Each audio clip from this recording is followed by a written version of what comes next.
everyone, and welcome back, not just to the Damage Report, but to Big News Wednesdays. The day is so big, they necessitated a move to 90-minute shows. So that's what's new. We're only in our second one of those. You know what's the same as always? Jayar Jackson's presence. Jayar, how's it going? You know, it just gotta stay the same, bro. You know, don't change anything up. Let's people exactly take what it is, you know? Anyway, I still got my I've got my 2 Strong coffee still, because apparently now I've become another jank, is what I've been called on Twitter, or is it Instagram? I've been called another jank because I decided to post about how awesome this coffee was, which I thought honestly that the folks that are running that would think Jayar is kind of talking trash about 2 Strong coffee. Did you see we're allowed to if we want to. Did you see it? No, I didn't see. I said I'm mad that I like it. This isn't talking trash, but I have my 2 Strong mug. This isn't 2 Strong in it right now. I don't have any right now, but it's good. Anyway, and it's caffeinated. Usually the coffee behind the scenes, coffee I drink on the show is usually decaf at this point in the day, but I have a pretty big headache, so I'm rolling the dice on it being about needing more caffeine. Anyway, thank you for being here, Jayar. This is very much a Big News Wednesday. We have got so much to talk about, including bombing resuming against Palestine, a new federal holiday, Fox News's next big obsession, what's gonna happen with infrastructure, and meanwhile in returns, news from around the globe coming up. And then if there's time, this big expose into the working conditions in Amazon. I know, like their PR would convince you that everything's all great now, they're paying $15 an hour. Turns out there are other issues that we need to be aware of. So all of that is coming up. Thank you everyone for being here, regardless of what platform you're on. Please hit the like button, share the stream so that more people know that the show is live and they can come join, discuss, push for progressive values, all of that. And we've got other stuff that we're gonna be announcing throughout, including, oh, by the way, I'm gonna say this right off the bat. After the show today, you know what happens? Same thing happens every day. Indisputable with Dr. Rashad Richey. It's gonna be awesome. You're not gonna wanna miss it. Joined by V, formerly Eve Ensler, gonna be the guest. Brandon Tatum is a conservative host who is going to be debating. He's just going through the ranks of these conservative hosts, debating them. And Benjamin Dixon is going to be co-hosting. So Dr. Rashad Richey, Ben Dixon, that sounds like a pretty good show. I think you're gonna want to see that. I think so. So with that, Jayar, you ready to do this thing? I'm down. Let's do it. Oh, really fast. Before we jump into it, I know Biden's meeting with Putin, and we're gonna cover it on the main show later, and probably on the Damage Report tomorrow. But there's not much at this point. Like it's all breaking news, literally happening right now. I'm sure stuff is happening, but the stuff earlier today, it was like body language analysis, and like I don't need that in my soul today. So we'll get to it at some point. The things that were breaking in the room were cameras, potentially some of the reporters' noses when that brawl broke out. Yeah, there's a brawl. I don't have much to say about the brawl. In fact, what I just said, that's all I have to say about the brawl.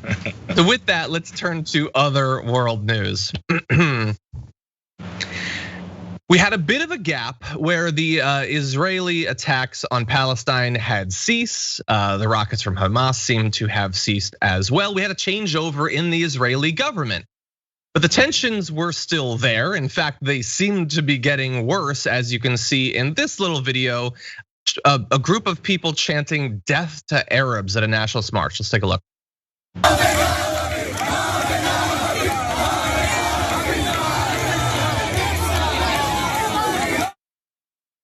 Okay, so if you ever, like go to a march and you find yourself in a group of people that are chanting that a group should all be murdered, don't be a part of that group. That's a bad group. You don't want to be part of that. But unfortunately, that sentiment is out there, and the government seemed to want to oblige, and so they launched attacks. Strikes were eventually committed against Palestine once again. The Israeli military saying just really early today, for our news cycle, it was yesterday, but that they'd conducted airstrikes in the Gaza Strip after saying that Hamas had sent incendiary balloons into southern Israel from Gaza.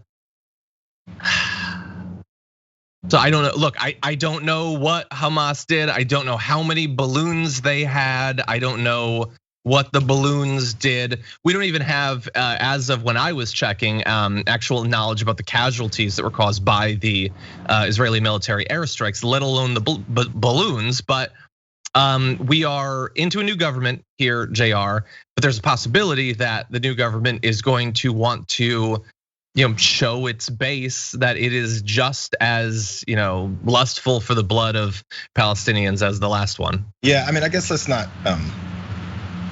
miss the part that these are still politicians, and you see crowds like this that are chanting death to Arabs, and maybe some portions of these politicians believe they have to satisfy those folks' needs or their thoughts and desires, especially when it comes to this type of time when there's this transition of government. We saw it just here. There's always a bit of a tedious moment, especially since it's so close of an election to happen, that allows us where the kind of power struggle is a little bit shaky, and you're not really sure if you're going to continue to keep it. Netanyahu's on the side talking about how we're going to be lying in wait to make sure that we have another chance to beat the opposition right now, and then get a chance to run our government again. I mean, similar types of statements like what Donald Trump has been saying. I'm just waiting until 2024. I'm coming back in, and that keeps the energy around the folks that supported him in its types of policies to make sure he gets back into power. So all of this is probably playing on the heads of a lot of these politicians to think, well, what do we do now to make sure that we're not seen as the bad guys, or we're not seen as opposition to what most people want? And sure, I mean, a couple of balloons, and I don't want to downplay because I don't know what the balloons do, but apparently setting some fires to some fields, potentially triggered by some demonstrations to brag about how they're taking more land. All this stuff just brews beneath the surface until we start seeing rockets get launched again, and people die again. Then it turns into the same narrative, but we never get to the point of stopping the things that get us to those points. I mean, look, we had the ceasefire a couple weeks ago, and ever since then, not nobody, but a significant number of people stopped talking about it, right? And that could be included people that I agree with and like and everything. It's just the nature of the game, right? And then that's when things like this get to brewing again under the surface. How do you really keep track of such a thing, especially from where we are and our position and things that we're used to talking about? Yeah, and look, my worry about the transition, at least, partly it's that, yeah, I think a lot of the media has sort of checked out. And one of my worries is when you have like this big thing happens, conflict again, we're covering it every night, and then there's like a brief period. If it starts again, it feels often like, oh, well, but we're not gonna do it again, like, right, in terms of the coverage. I often worry about that. Like, taking a brief break can be a way to stop the momentum of media coverage of an issue. But my worry here is really about what Joe Biden is going to do if this is just the first in a number of missile strikes against Palestine. Because when the new Naftali Bennett became the prime minister, there are all these reports coming out of the White House saying this is an opportunity for us to start to change our relationship and all that. Like, my worry is that he is going to want to show this new government, both the prime minister and the ruling coalition in the parliament, that we still have their back and everything. So is he going to be, whereas the relationship with Benjamin Netanyahu, that was a very long running thing. There was a lot of historical inertia there. So I'm a little bit worried about what the response is going to be. But that said, coming out of that chant that we showed you and the fact that these nationalist marches are happening, there are other politicians, not Joe Biden, who are coming out vigorously against that. So I want to give credit to Jamal Bowman, who said this is a genocidal chant, let's call it what it is. I represent many within the Jewish community who disavow and condemn this hateful language. So why does only a small portion of our Congress? It's a great question. And Rashida Tlaib tweeted, after racist and violent death to Arabs marches earlier today in Jerusalem, children in Gaza are being woken by bombs in the middle of the night. Israel's government doesn't value Palestinian lives. It has managed a decades-long ethnic cleansing project funded by the US.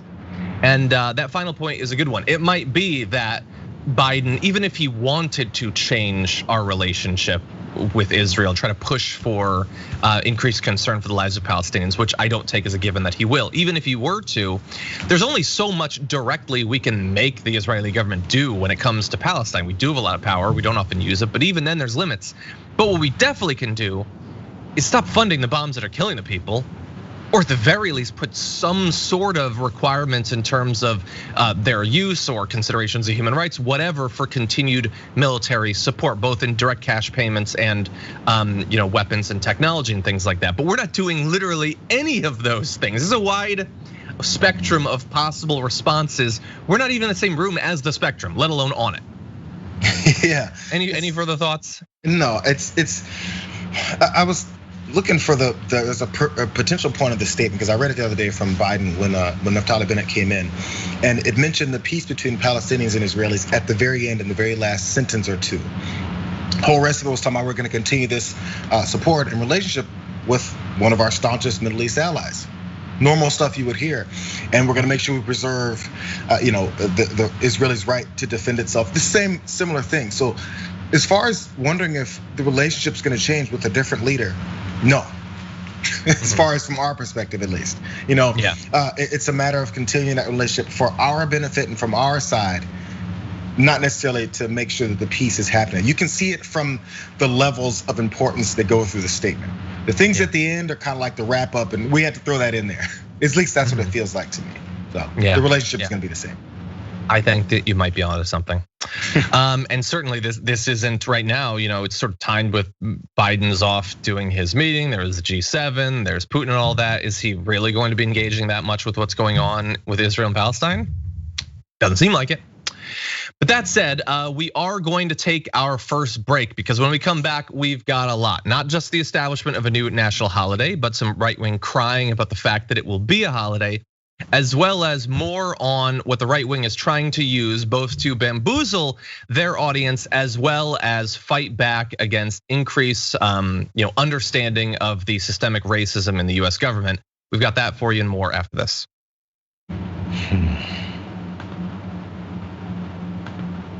So, okay, everyone. Sorry, Jayar, is there something you want to say? No. Okay, well then let's see what's going on out there in the audience.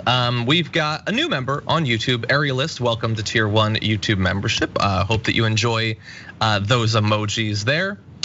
Also, in the super chats, Jason P had to say, AKA Glory Days Dragon, thank you for that. Hi, John and Jayar. I wanna share a fun fact that today marks the 1 year anniversary. Louis DeJoy was appointed PMG. Why does this guy still have a job? The world wonders. Yeah, so there, Jason, I'm glad that you brought that up, because it hasn't been talked about nationally for a while. Every time Louis DeJoy still being in charge of the USPS is brought up, they always say, well, it's complicated to get him out of there, and there's this other board and stuff like that. I've heard, I no longer remember the bureaucratic path that would be required for it, but there are ways that they could get rid of him. They just don't seem particularly interested in it. Like, I don't know if maybe it's because they think the next election is a long way away, and so his ability to do damage in that is probably limited right now. Maybe naturally, like I don't know honestly, but it seems like something they should definitely prioritize. Not least of which is because his damage to the speed of mail delivery and all that isn't just limited to mail-in ballots. Like people need that for a lot of things. Businesses need that and all that. Anyway, Bernie's effing mitten says Jayar is at home, so Sprocket. I don't know. We get any Sprocket? Is Sprocket enjoying the AC, Jayar? Oh yeah, that's what I was wondering about. Can you hear it? Just a little bit. It's not too bad. Sprockets, he clicks around there somewhere. You'll know when he's around because he's loud. Yeah, okay. Just from walking. I'm gonna be on the lookout for him. Forbesilla says I demand more Jayar on TYT. No.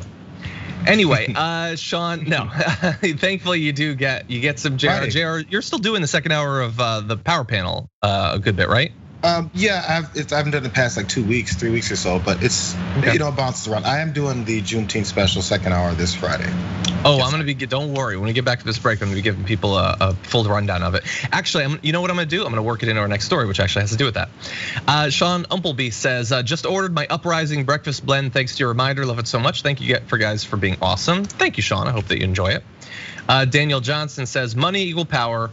All you have to do is take a giant step back from the Middle East financially, and I guarantee this S will stop.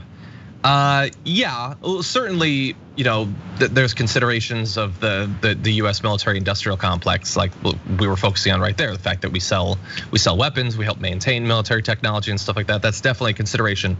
It's not the only one in this, I don't think, but okay, let's see. Over in Twitchland, a square peg round hole subscribed for the 8th month and says, hi, John. No, hi to you. And B Hecka subscribed for 10 months. Damn, hit the double digits there. Insomnia Noir gifted a tier 1 sub. Thank you for that. PH Diva subscribed for 5 months and says, hey, John and Jayar, I'm always looking forward to Wednesday and appreciate the honesty way you guys present the news. Keep it up, thank you. Yes, every day is special. You know, I love starting off the week with Francesca. I love closing it with garbage people, generally Brett, but we've been mixing it up lately. But I don't know, like for me, Jayar, I love that it's a midway point. Like it's like along the way, you know what? We're gonna touch base with some big news. That's a nice one there. Yeah, okay. Make sure people know about what's happening. Exactly. Kelly June gifted 2 tier 1 subs. Thank you, Kelly June. I see you out there gifting subs and stuff. Odd Storm subscribed for 7 months and just sent us a purple heart. No message, just a purple heart. I appreciate that. Anyway, we're gonna get to more of these. Feel free to keep sending in your Twitch comments and tweets and all of that. We'll get back to more of that after this.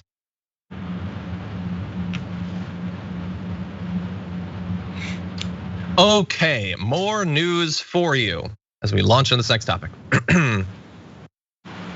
The US is gonna have a new national holiday now with the Senate unanimously passing a bill Tuesday. Unanimous, they don't often do that. Just yesterday, that would make Juneteenth or June 19th a federal holiday commemorating the end of slavery in the United States. It commemorates specifically when the last enslaved African Americans learned that they were free. Confederate soldiers surrendered in April of 1865, but word didn't actually reach the last enslaved black people until June 19th, when Union soldiers brought the news of freedom to Galveston, Texas. I know I probably say this like literally every time we talk about that fact, about the origin of it, but isn't it amazing that like months of additional slavery, the news hasn't gotten here yet. Isn't that amazing? It's like when you read about how, oh, sorry, Jayar, what were you gonna say? It's fine.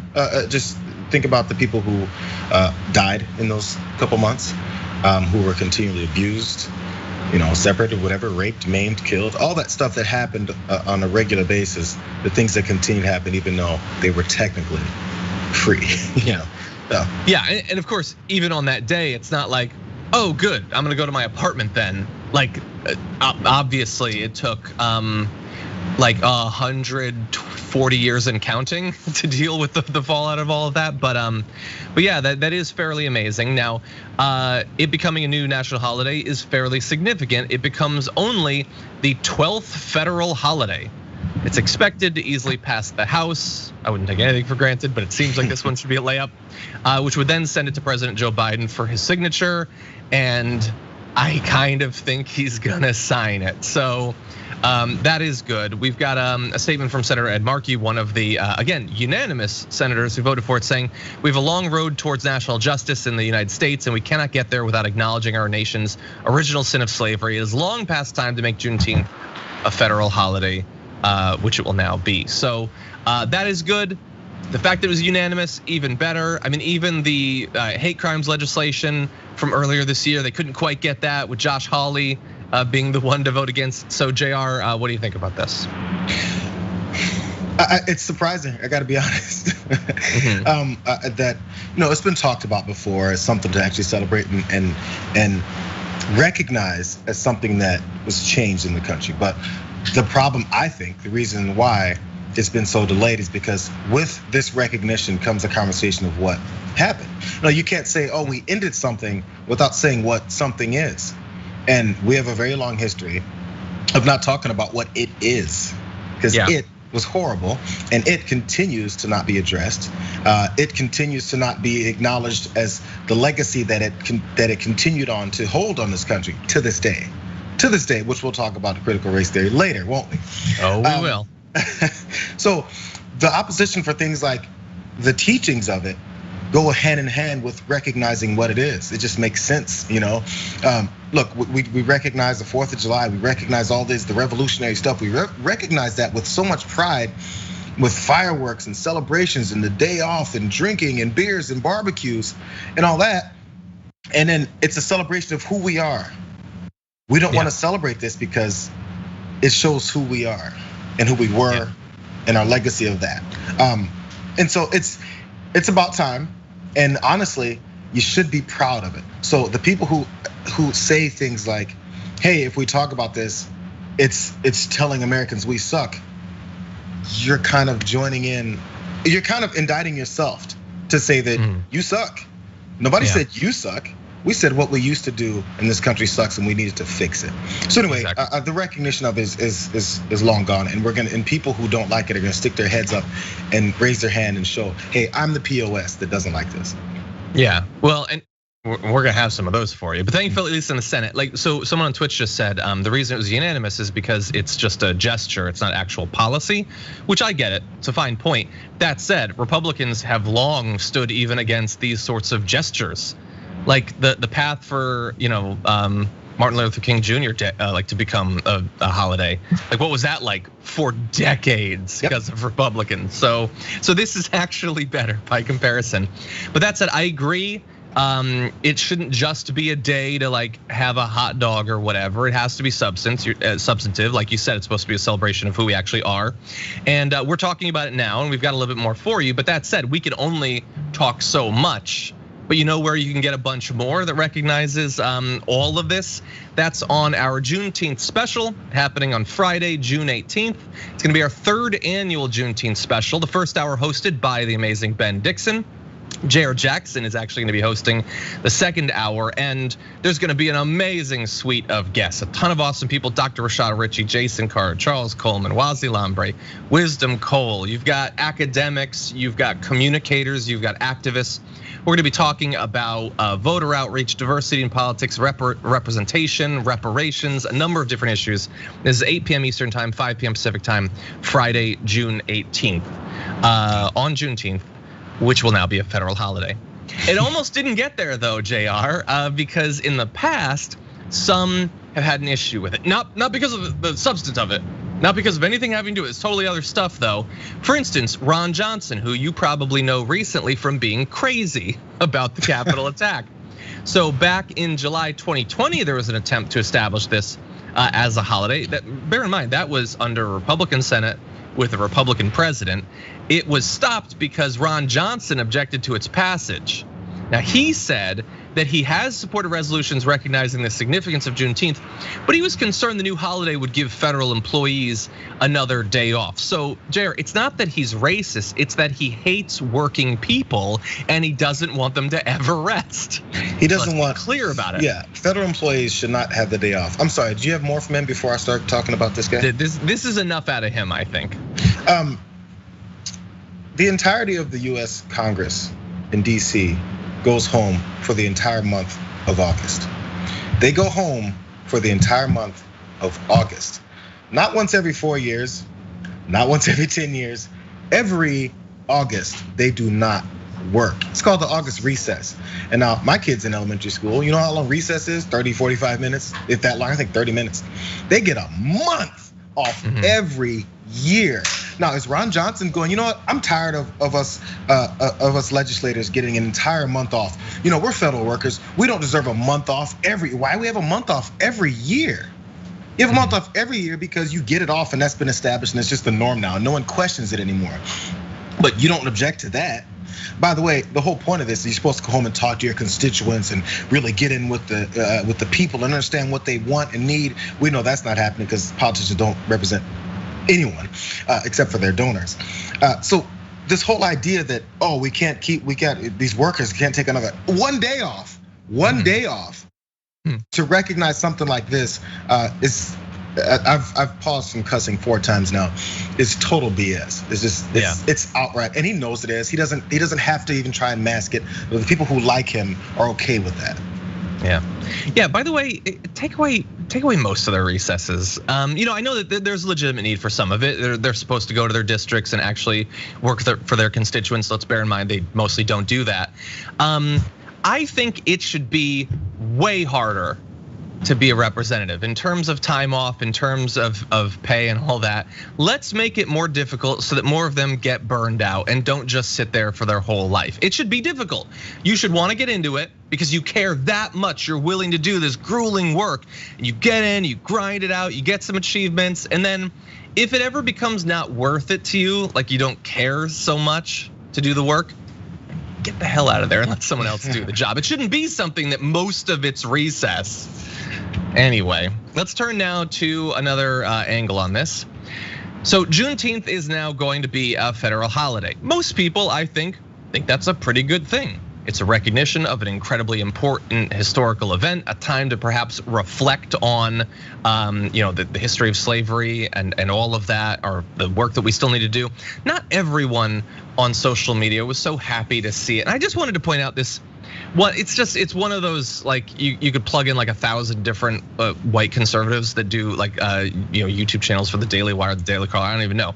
But this whiny thing just got to me from Matt Walsh, who said, after hearing about Juneteenth for the first time 14 seconds ago, it is now deeply meaningful and important to me, and I feel passionately that this day, whatever it is, ought to be celebrated not just in America, but across the earth and the entire solar system.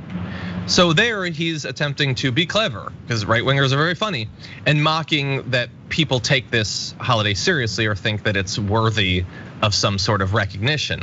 He's not saying it's not. He's just saying people are too excited about this, and that's weird. And he tried to point out, again, jokes that you have to explain to this extent are the best sorts of jokes. So he goes on to say, you should thank me for giving some of you the chance to show off your anti-racist bona fides in the comments by bragging about how long you've known of and celebrated Juneteenth.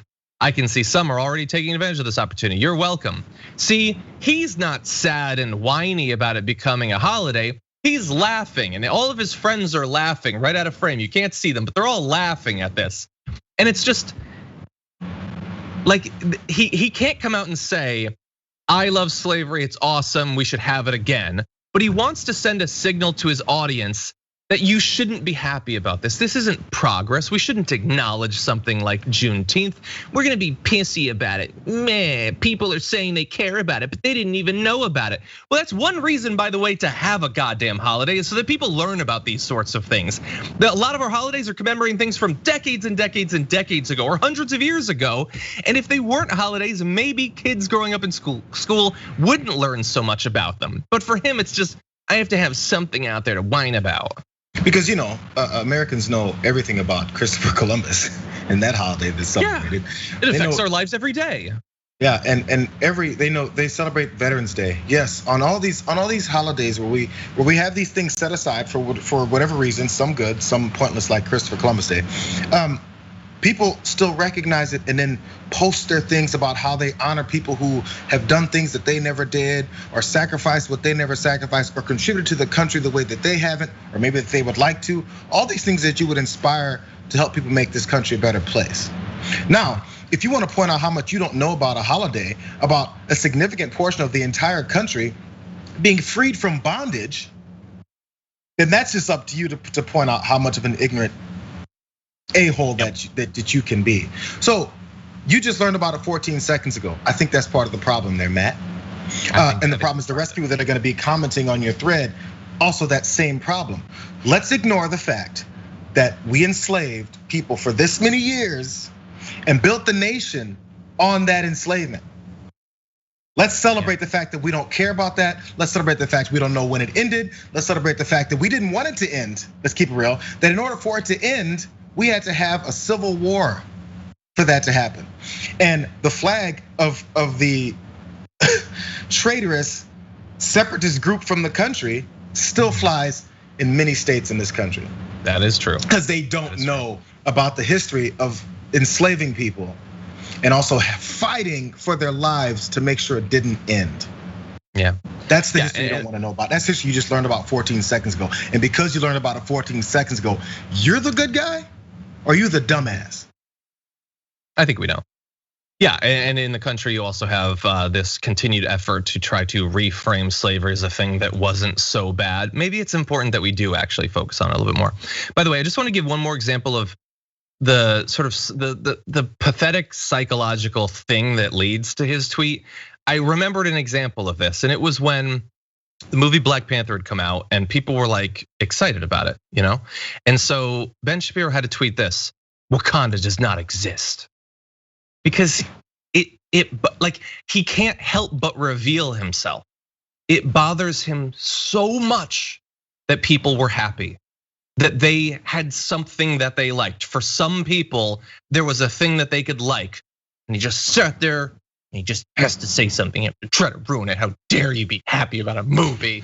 It's just pathetic, but also revealing. So I appreciate an opportunity to get to know these weirdos a little bit more. Oddly, Ben Shapiro should be telling his audience, what else doesn't exist? Donald Trump's second term that apparently a lot of people believe exists or believe is coming back in a month or whenever the hell they think it's coming back. So yes, everyone knows Wakanda is a fictional place. Do your supporters know that Donald Trump is a criminal and has been voted out of office? Do they know that? No, they don't know it because people like you won't tell them that. Exactly. So let's move on to the broader version. We were talking about this effort to try to stop people from knowing about this. Let's move a little bit more into that. We told you recently that the right and Fox News have become very focused on critical race theory. It's difficult to avoid how focused they are on it, but I want to thank Media Matters for doing a sort of statistical analysis of how much they've been talking about it, and it is way worse than I even thought. Here are the mentions of critical race theory on Fox News going back from this month back to February. And you can see that, even into halfway through March or whatever, it's talked about very little. That's a couple of references on this chart. Let's leave this chart up so that people can see. It then starts to spike, and then it goes down, and then from there, Jesus. They've talked about it more than 1,300 times. That's not the name critical race theory. That is conversations about critical race theory. It is now in 1 week something they will talk about literally hundreds of times. And look, I appreciate this potentially driving a little bit of the hysteria around Satan and all of that from the right, if this is what they focus on instead of QAnon and all that.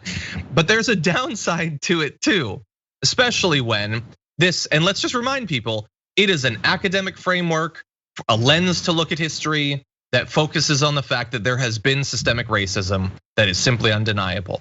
So that academic lens has been described by people like Tucker Carlson as a cult. Host Will Cain said it is modern day Jim Crow, which is, that's something. Fox contributor Miranda Devine claimed that teaching the theory would warp the minds of American children and is a recipe for social upheaval and mental illness. Acknowledging the truth is how you get mental illness. Fox's Newt Gingrich said it was driven by people who want to brainwash your child. So they're very opposed to people brainwashing your child, telling them what to think or limiting what they can think about, which is why 21 states have either introduced bans or have already banned what they call critical race theory, even in states and schools that didn't teach it. So they are so focused on making sure that kids don't learn about these sorts of things that they're banning it in places where they weren't learning about these sorts of things. So we have more, Jayar, but what do you think? History repeats itself, and the reasons why education gets limited now are the same reasons why education got limited in previous years here. Again, since we're talking about enslaved people, they weren't allowed to learn. They weren't allowed to read, write, pick up a book, learn about their surroundings, develop another skill that could get them something else in life, because the overseers and the people who control things knew that knowledge and access to opportunity is power, and things can change from that, as we've seen. Because look, black folks can hold certain positions now. Black folks can do other things legally now that literally legally they were not allowed to do, like read, bro. So the powers that be know that education and knowing something gets you somewhere. So now, when there's education about something else that may get more people, not just enslaved folks, even white folks, which is an even bigger problem, if they get educated on the lives and the history of other people that were once absolutely like nearly decimated in this country, brought here for that whole purpose, treated like animals, if they learn about it, they might start doing something different. And what the powers that be can't do is have the people that they've tricked into hating these other folks now learn their real history and do something different. This is a very big threat to them. Just as much of a threat for people to start learning anything, the people that they were looking to enslave and continue treating like animals. So if you have now your people that you've convinced that none of that is any reason to learn about, if they start learning about it, you're losing real bad now. You can still shun the folks that know about it and tell you about it because they're just black people. They don't really need to be heard. That's not a racist thought process to go about at all. So the whole spike in talking about critical race theory on Fox News is absolutely planned to make sure that we quell this education. Education is the enemy of this kind of government, this kind of overseeing, this kind of detriment to our society. They just don't want that. Yeah, well, it's easy for Jayar to focus on the positives of teaching, but what about the negatives? After I learned, for instance, about the massacre in Tulsa, sometimes when I'd be walking down the street, I felt like someone was watching me. It's causing all sorts of issues. Anyway, yes, you're totally right. You know what? Let's focus on one example of this, because we can throw out like 21 states are introducing bans or have banned it. Well, let's focus on what one looks like. Texas has now banned the teaching of critical race theory, something that was, of course, not taught in virtually any schools in Texas. But that said, this just signed Texas legislation. The Texas governor signed it very recently. States social studies teachers in public K-12 schools may not be compelled. Hold on, let's pause for 1 second. The theme of this is a ban on critical race theory. And I want you to see the breadth of what this would actually ban, because I want people to understand virtually none of this has anything to do with critical race theory. What it has to do with is anything having to do with race, racism, systemic racism, any conversation that touches on this obvious important part of American history and our current political and cultural system. So, public K-12 school social studies teachers may not be compelled to talk about current events or public policy or social issues considered controversial. If they do talk about such things, they are required to present the issue without giving deference to any one perspective. So they say critical race theory, this is anything public policy, current events, social issues that are controversial. Well, you might be asking, what's controversial? Whatever they want to be controversial. And if you do talk about it, you can't give deference to one perspective. So, if we were talking about whether the earth is flat or not, some say it's flat, some say it's not. I'm not giving deference to any one position. They all have facts on their side. So enjoy that education coming to your kids. But it goes beyond even that. They can't make it part of a course to talk about the concept that one race or sex is inherently superior to another race or sex, which is the most weaselly thing to do, because it sounds like, oh good, well we wouldn't want our teachers to teach that someone's better. No, that's not what they're banning. They're banning talk about that people think one is better than the other. So if you teach about misogyny, you teach about white supremacy, you're teaching about the concept that one group is better than another. So you can't do that. It is not actually stopping racism. It is shielding racists, misogynists, Islamophobes, homophobes. Any phobe you want is gonna be protected by this, because you can't talk about the source of their hatred, fear, and xenophobia. So isn't that fun?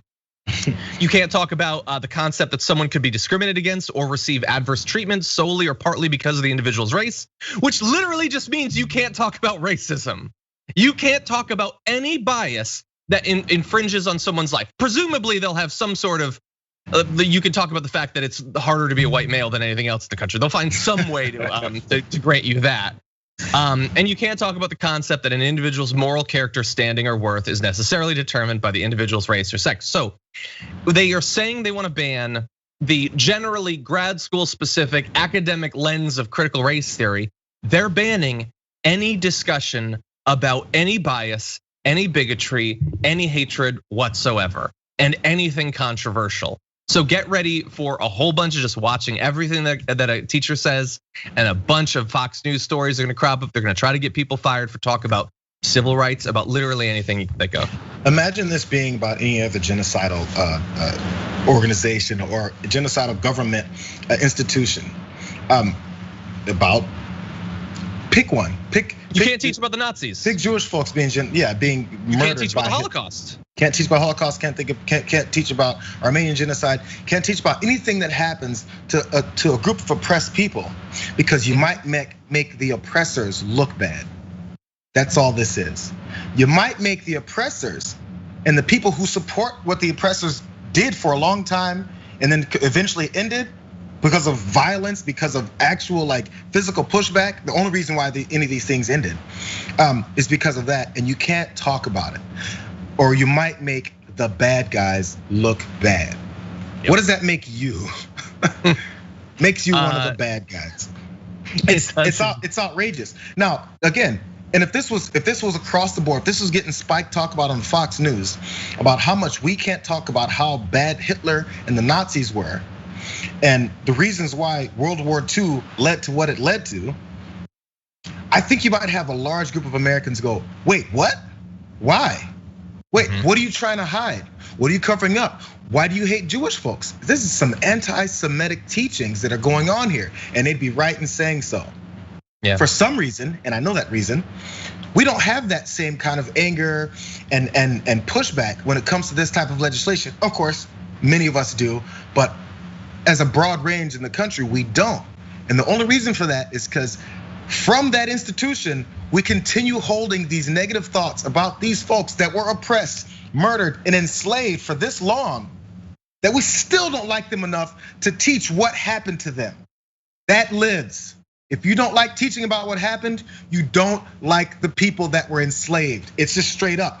If it happens with any other group that has gone through a genocide, it's automatic that you're pointed out as being, oh, you must have been for that. This is the only way, at least in this country, this is the one group, I'm sorry, besides Native Americans, that's the original one. The only group besides Native Americans where we can see and document the things that we did to them and then still support the people that did it to them. Yep. And we wanna learn, just learn about it. Just learn about it is a problem. Why is that? Who were you trying to protect? I think we know those people and their descendants. Sometimes they're literal descendants. You bring up a good point though. I have just a little bit more, I apologize. It's just, oh God, it's so fascinating. A little bit more I wanna talk about this. I feel the need to ask the question, what can't the opposition to critical race theory do? It's become like the miracle solution to every Republican problem. And by the way, you don't even have to know what it is as you're doing it. And we're gonna get to that in just a second. But as an example of what can't it do, what if, for instance, you weren't satisfied to just ban the teaching of critical race theory? You're not even satisfied to just to ban the teaching of racism. What if, like, I don't know, you need to oppose like someone entering the Biden administration or something? Well, you might say, oh, well, something having to do with education or critical race theory? No. What if, for instance, you wanted to oppose the nominee for the Office of Personnel Management, this bureaucratic position? Can you find a way to make it about critical race theory? Well, if you're Mitch McConnell, you can. Let's take a look. The Department of Education's latest proposed priorities run roughshod over existing history and civics programs established with bipartisan support in order to push critical race theory on public school students and keep pace with woke sensibilities. God, I'm not hungry anymore after him going woke sensibilities. Anyway, yeah, is she gonna be there to? That's all he does. Sometimes turtle stroke on lettuce. Is she gonna be there to do something to do with critical race theory? No. But that's the reason to oppose her. Something, critical race theory. Insert a noun, insert a verb, critical race theory, and you're good. And as I pointed out, they don't even know what it is. And I wanna demonstrate that. Okay, if you're making the claim that they don't know what this is, you can't just say it, you have to bring the documents. So here is a quote from Nebraska Governor Pete Ricketts, who said, so this is the full quote. No, not that one. Well, that's good too. We'll get to that in just a second. But no, this is a full quote.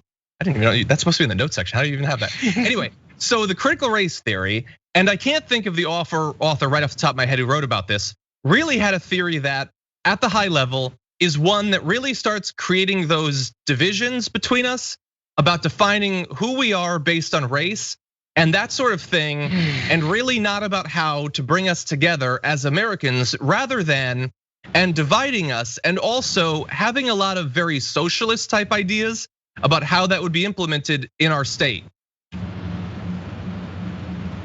Sorry, I gotta wipe the bits of brain that are leaking out of my ear. What are you talking about? It's about the division and setting up the thing, and there's socialism too. What are you talking about? It's not about socialism at all. Like I have the characters on Always Sunny in Philadelphia explain government policy better than Nebraska Governor Pete Ricketts, but he's not gonna stop a complete lack of knowledge about anything having to do with critical race theory from stopping him from then making bold claims like critical race theory is an attack on our country's core values. What exactly is the core value that's being attacked by something that's critical of racism? Could it be racism? Crazy. That's what it seems like. Critical pedophile theory is really an attack on our country's core values. Wait, what? What? But in this case, they think they can get away with it. Yeah, well, this thing is, you can talk about how racist the country is. You just can't talk about it in a negative way.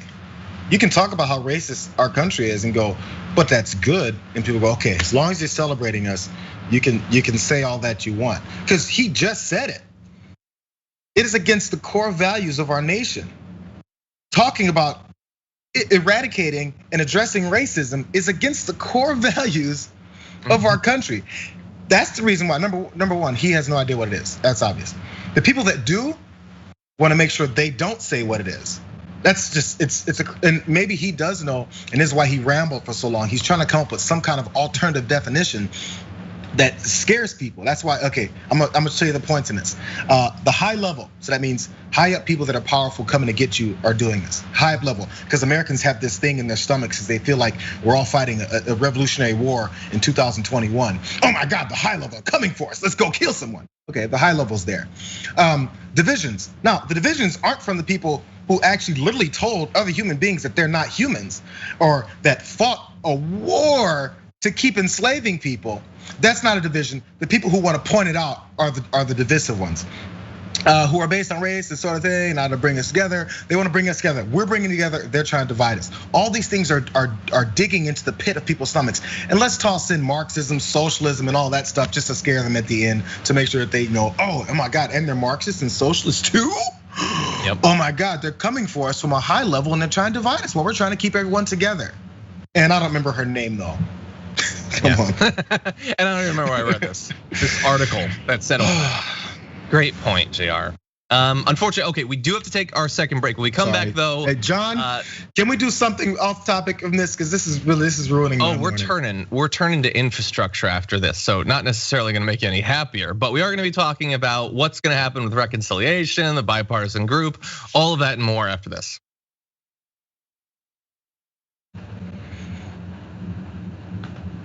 You know, Jayar, if you want, we can use this break to talk about critical race theory. If you want to talk about some more. Anyway, okay, so let's see. Okay. Kide says, finally getting my first shot tomorrow. It's pretty frustrating that the US has to bribe people to get the vaccine when many nations don't have enough. Yes, we've been saying that for a bit. I'm glad because it's important, but Jesus. Sean Umpleby says, I don't understand how this isn't celebrated like July 4th, let freedom ring. This is the literal freeing of people. This is the most American thing. For some Americans, it overthrew the most American thing. Anyway, let's see. Malachi says, people also say the Confederacy wasn't about slavery and should read the Articles of Separation. Exactly, like the Articles of Confederation, some of the state constitutions that were set up explicitly talk about defending slavery. Receipts don't matter. And when receipts don't matter, it almost feels like what's the point of even talking about it? Hanny Banani says, if you look at the actual bill, at least in Texas, it's more than just CRT. They are essentially putting a gag order on teachers and forced American exceptionalism into official curriculum. You're totally right, and that's what we turn to after your super chat. You know, I hope that the kids in Texas watch the damage reports so they can find out about Juneteenth becoming a holiday, because they certainly won't be able to be taught about the holiday in their schools. Can you even say that it's become a holiday?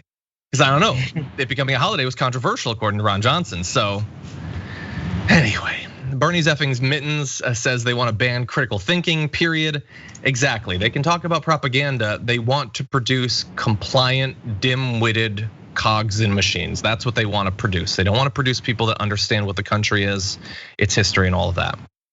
Luck Dragon says, I only learned about the destruction of Black Wall Street about 10 years ago and learned far more than ever only last year, but knew nothing about it before I graduated high school in 2000. I don't think I did. Lovecraft Country had more about that than all the way up through high school, I think, in my experience. I don't know, Jayar, were you taught at all about Tulsa, about any of these massacres, anything like that? 0.00000%. And that's the whole idea. And every time we talk about Juneteenth and Tulsa stuff, every year there's a new wave of people that said, I'd never heard of this before. Every year. 100%. Edward says, hearing about Republicans' complaints reminds me of an old saying my grandmother taught me. Some people wouldn't be happy even in heaven. Della R. Fernandez. That's funny. Yeah, if you want to, you can find some way to be mad about anything, I guess. Franklin Sharpslicer says, hey Franklin, says Texas want to own power more than grid. Unless it's white, it's not right. History is hid. Truth to the right is a bitter fruit, poison on their tongue. Look how it's working out and how it's being flung. That's good. How much do you think it bothers Franklin when he puts together these and I butcher the delivery? It's like, no, come on, just let me, can I send it a video of me reading it? Like, probably. Anyway, Mia K. Koenig gifted a tier 1 sub. The first, thank you to the gifting of subs. I appreciate that, and thank you for being here. In the Twitch comments, Sleeper Service Dragon said, gifted to celebrate getting my second AZ vaccine here in Scotland today. Love to all dragons. Congratulations, I'm glad that you got that. Congratulations to a big birthday in Scotland, which was Stumpy, the world's oldest ring-tailed lemur. So congratulations, Stumpy, on reaching 35 years old. It's crazy, I barely made it. Maybe his ringtail is not that long, Stumpy, I don't know. Maybe, I don't know. You know how you can tell how old he is? You count the tails, the rings on his tail. Yeah. Brandy Lou, thank you for gifting 5 tier 1 subs, very much appreciated. We'll go, running out of time. Okay, we'll get to more of these in the last half hour, but for now, we gotta get back to the news.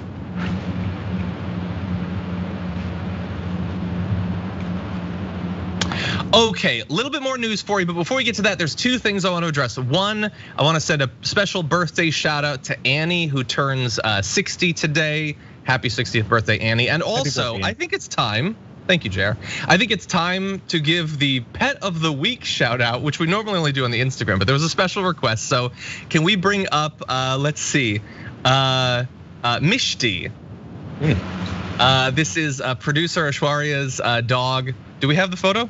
We don't have the photo of Mishti, no. Well, happy birthday to Mishti. Pet of the week, hopes to be a dragon one day. I'm sorry, I didn't mean to step on Mishti's birthday shout out. I'll let you finish, I stepped on you.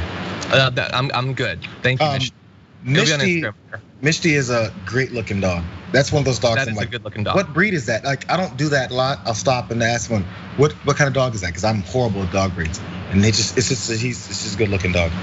Yeah, I often want to do that, but I don't like approaching people, especially if it's like a woman walking their dog, like having someone like me walking up like, hey, what's your dog breed? And they don't get, no, I'm not interested in you. I really just want to know more about your dog, but I avoid doing it whenever possible. Anyway, with that, let's jump into our last story of this first hour. That picture of Biden smiling, you're not getting infrastructure, are you? What's gonna happen with infrastructure? Well, it depends on who you ask. The White House has told House Democrats yesterday that they should get ready to go it alone on infrastructure if bipartisan talks flounder. First of all, shouldn't they have been doing this whole time? But anyway, so they're basically saying, and the top officials have told the Senate, Democratic senators, that they have about 7 to 10 days to reach a bipartisan agreement. And if they don't do that, then it's time for reconciliation, which is going to be a fraught process all its own. Now, we do have the bipartisan group who has their deal. I don't know what Biden's gonna do in regard to that. It's about a $1 trillion deal, of which only about 600 billion is even new spending anyway. But that deals purely with physical infrastructure projects such as roads, bridges, and waterways. Its costs would be offset, and this is the part that annoys me the most, fees on electric vehicles and indexing the gas tax to inflation, which just means increasing the gas tax. It would not include any tax increases on corporations.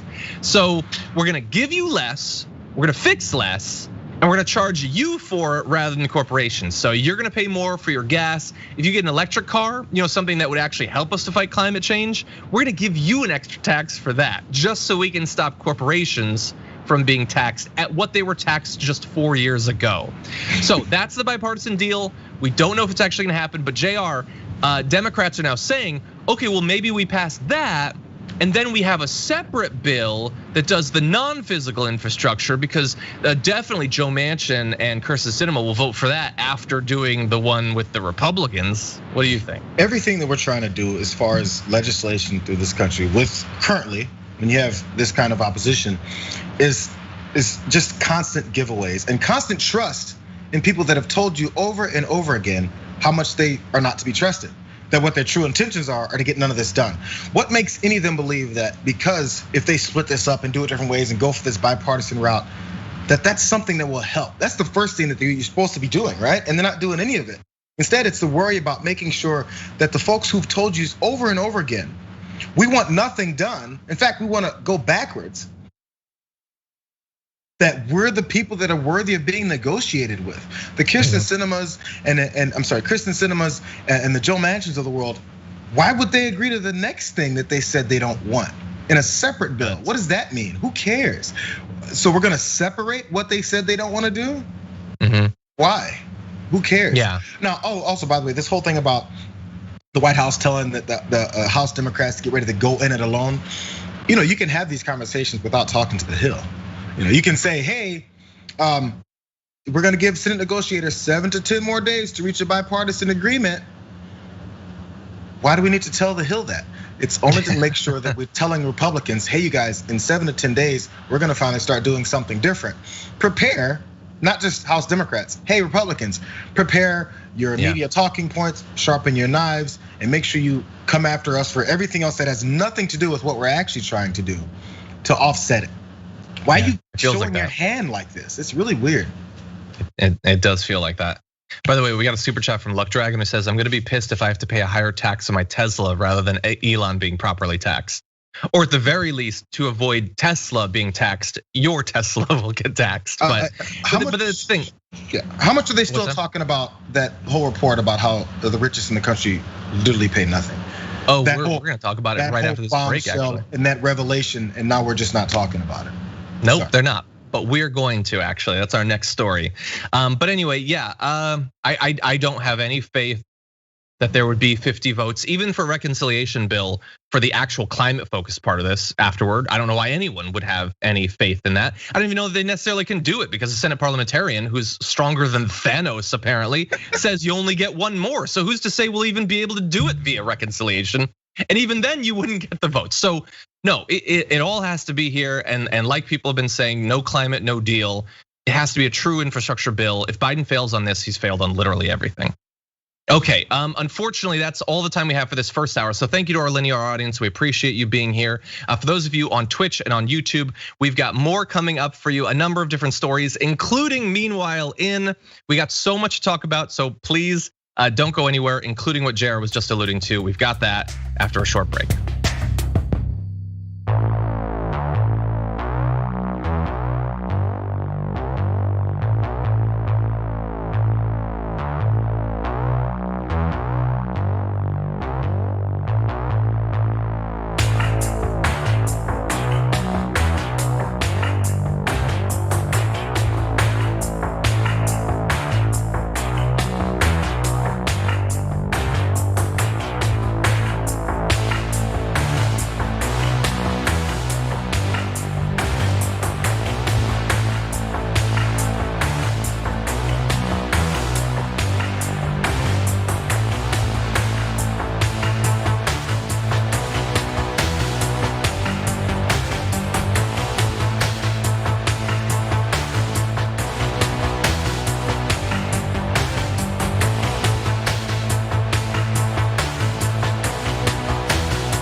Hello, everyone, and welcome back to the last third of the Damage Report. Thank you for being here. Before we jump back in the news, another reminder, in about 30 minutes, a little bit less than that, we've got Dr. Rashad Ritchie's Indisputable is coming up. You're not gonna wanna miss that. This Friday is our third annual Juneteenth special. That is exciting. But you know what else is exciting? And I just found out about this, I believe it was yesterday. A new event coming, the Economic Justice Town Hall. This is the upcoming TYT event. Cenk Uygur is gonna be doing it with Senator Nina Turner, with Killer Mike. It's gonna be June 26th in Cleveland, Ohio. You can go to tyt.com/events to find out more information. Tickets are gonna be available this Thursday, June 17th. So they're coming up very soon. They're gonna be limited tickets, obviously. But you can go to tyt.com/events to find out future updates about this event, updates on events other than this. But this is gonna be a great conversation between Killer Mike, Cenk Uygur, and Nina Turner about basically how we fight in terms of media and politics for economic justice. They're gonna be talking about living wages, healthcare, education, criminal justice, and more. Like, we haven't been doing events for like a year. This is the one that you're gonna wanna come back for. I think it's gonna be a lot of fun if you happen to be in the area. And with that said, why don't we jump back into the news? Yes. Earlier this week, there was this massive expose of information from ProPublica about what taxes billionaires actually pay. And it turns out basically nothing. Most of the wealthiest people in America pay about 1% or even less in effective actual taxes. Some of them pay about 0.1%. This should be the scandal, the economic scandal of the year. It's the Panama Papers for taxation in America, effectively. And as much will probably come of it, because the only real response that we've seen is anger at ProPublica for doing the work and for the people who leaked them the tax information that it was based on. And that is continuing. We have Mitch McConnell, obviously very powerful politician. He's not mad about the tax avoidance. He's not mad about these billionaires getting away with economic murder. Listen to what he's mad about. 1 week ago today, the personal financial information of several prominent Americans was made public in only the latest leak of sensitive data from the Internal Revenue Service. Or to put it another way, it appears that an anonymous source committed a felony by releasing the confidential information of American citizens. So I joined Ranking Member Grassley and Ranking Member Crapo to demand that the Department of Justice and the FBI immediately investigate last week's leak and aggressively pursue criminal charges against those who are responsible. Actual consequences as a matter of justice and as a practical deterrent. Okay, so they definitely want the deterrent, Jayar. They don't want people leaking stuff like this. But as a matter of justice, this topic that we're talking about, this is the part of it that you think lacks justice, not that these billionaires extract so much out of us, grinding down the working class to build up this impossible, almost purely theoretical digital wealth. And they don't pay, they don't contribute to the system. They don't pay back for that. That's not an issue. It's that someone leaked a piece of paper with their gigantic numbers full of zeros to ProPublica. That's interesting. A few thoughts. First, I don't care what Mitch McConnell says. That man's name is Mike Crapo. Okay, whatever. Not Crapo. It's Crapo. So, I mean, you know, I didn't name him. So, number two, this is what happens when you have people in these positions of power. They feel that they can completely change the absolute narrative and reality that people see right in front of their faces. Zero acknowledgement of what it reported. 100% talking about who did it and how illegal that was. And how now we have to make sure we go get them to deter more people from squealing on people who are literal criminals. Maybe they're endorsed by politicians and the powers that be, sure, but they're criminals for the rest of the country. You know what that says? That says us that are controlling this whole situation are the only ones that matter here. This is a country that talked about democracy and equal rights and opportunity, but the people that run it are like, listen, wait, you mean you wanna know what's happening? Get out of here with that. This is our country, not yours. You're here to serve us. That's all Mitch McConnell is saying. How dare they tell us that we have to be accountable for the things that we do. And by the way, the reason he doesn't want to look into these investigations as to what actually is happening and how it's been endorsed is because he's part of it. Yeah. The criminals don't want the crime investigated. You think he's surprised? You think he saw that report and said, oh my God, billionaires aren't paying anything? Nope. We don't have to do anything about this. What he did was, oh crap, Poe, somebody reported about what's going on. We have to stop this because I've endorsed it. And my third point on this, they like to talk about when poor people aren't paying taxes. They like to talk about when poor people get unemployment checks. They like to talk about how poor people get SNAP benefits. And then they want to talk about how much they're paying back into the system, whether or not they can get this stuff. They paid 0% in effective taxes because they made $15,000 last year. That's who they're attacking. That's who they're worried about, who's paying their taxes. Those are the people they said don't deserve to get anything from this country because they don't contribute anything to this country. What about the people who are taking billions from the country and then not paying anything for it? Those people are okay. Those people need protection, and the people who tell on those are the criminals. That's this country that we live in. Yeah, they need protection and they're getting it. Why would he want this to be talked about? Like, this is mission accomplished for him. This is the system he's been trying to set up. He doesn't want people to talk. Isn't it amazing? They never do. Like, it's never like, wow, I don't want them revealing this information, but that said, I guess now we have to deal with it. Never. It doesn't matter if it's Snowden, it doesn't matter if it's Manning, it doesn't matter if it's Reality Winner, or in this case, we don't know who the individual is. Let's just completely avoid the actual substance of it and then just crack down on the fact that there was a leaker. And look, it is, unauthorized disclosures of confidential tax information are illegal. That said, if you have it, do it. No, honestly, do it. Are you allowed to encourage people to do it? I don't know. And you can do it to ProPublica. They do a lot of good work. Or if you have information that would be enlightening to the American people, albeit damaging to the US government, Ken Klippenstein is always a great guy for you to contact on Telegram and Signal and all that. So we need this information to have even a chance of actually changing something. Not a guarantee, as we're seeing right now when it comes to this tax investigation, but is at least a first step. That said, let's jump into. Or did you have another thing to say? No, I don't. I'm so over this.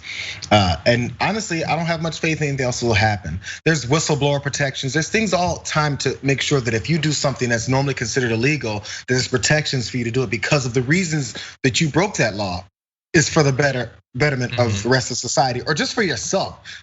Man, we got self-defense laws. So if someone comes at you with a knife and has already attempted to swing and stab at you and maybe even got you a couple times, if you retaliate and take them out, we have this whole thing in this country, but the first thing we say is, well, was it self-defense? Because there's a reason why you broke that law of assaulting someone. So there's a reason that the law was broken about telling these tax secrets. It's so that everyone else can know what's happening and we can adjust and maybe do this weird thing like make the country better. No, we don't want that. I'm sick of this thing too, as you said. That's one of the reasons that on Monday, Francesca and I did our top 10 reasons to still be optimistic despite all of this nonsense. That's available on YouTube to our tier 2 and tier 3 members. So if you need a little bit of optimism, we've got that for you. I can tell why you didn't have me on that one because I would have had zero things to say. It was difficult for me and her. Anyway, that said, time is running short. Do we have time for the F block? Okay, we're gonna do a brief F block and then we're gonna get into Meanwhile In, so let's jump into this. The country is reopening. In many places, you don't need to wear a mask anymore. It's not mandated by the state. In fact, LA recently changed that, I believe, just yesterday. That said, you still might need to in certain establishments. Businesses are allowed to protect their employees by requiring masks. And so the big trend of the last year, getting insanely mad at people for just doing their job and asking you to wear a mask, that continues, leading to a ton of conflict, including sometimes death. And so we have an instance of that, incredibly tragic. An Atlanta area grocery store cashier was killed and 3 other people were injured in a shooting following a dispute over a face mask policy in the supermarket on Monday. The suspect got into an argument with a cashier about his face mask before leaving the store without making a purchase. He immediately returned inside, pulled out a handgun and shot the cashier. A reserve deputy who worked part-time as security for the store and was wearing a bulletproof vest then exchanged gunfire with the suspect, and both were injured as a bullet grazed a second cashier. Officers arrested the suspect as he tried to crawl out the supermarket door. So another situation where everything else being exactly equal, even including his insanity over masks, if you just hadn't had a gun in that case, a person wouldn't have died. That's what guns do. They make it so that people can be killed who wouldn't otherwise be killed. But let's also focus on the masks. This guy was so infuriated by being asked to wear a mask that he didn't just leave, he wanted to kill someone over it. That is what the anti-mask propaganda and rhetoric that's been spread over the past year has produced. We can't point to any one particular rant. We can't point to any one particular right-wing personality or Instagram post or whatever. But this person died as a result of the accumulated mass of that. Yep, because there's countless versions. The reason why you can't point to one particular one is because they're all over the place, and that's the idea. Once you've built up this cult think process, where if somebody says, "Hey, put on a mask," then it becomes some kind of a threat on your existence that you have to then fight back and go get your gun because someone said put a mask on. They also say put shoes on because we don't want your nasty ass feet walking around on our floors. They also say put a shirt on because we don't want to smell your funky armpits walking around here with whatever dripping down the sides. We don't want it. It's the place where other people are shopping. Consider them. Actually, we have more customers than you, dummy. Get out and put on a mask. I don't care if you don't like it. Sometimes I like going around I walk around my house without shoes on because that's comfortable. I don't do that when I go to someone else's place because that's their place. Start respecting other people in the place. And if you don't like it, I don't know, start growing your own corn in your backyard and eat that. Don't go to the grocery store then. There's this whole thing that we talk about, these freedoms in the country. Go and exercise some of those rather than going and ending someone else's life because they're doing their job. Their job in a position like that where they're getting it's constant type of work like this, thankless work like this, where you're under now threat of being murdered for telling someone to put on a mask because that's the store policy. Yeah, and I'm gonna assume it wasn't her policy. Like, you crazy people.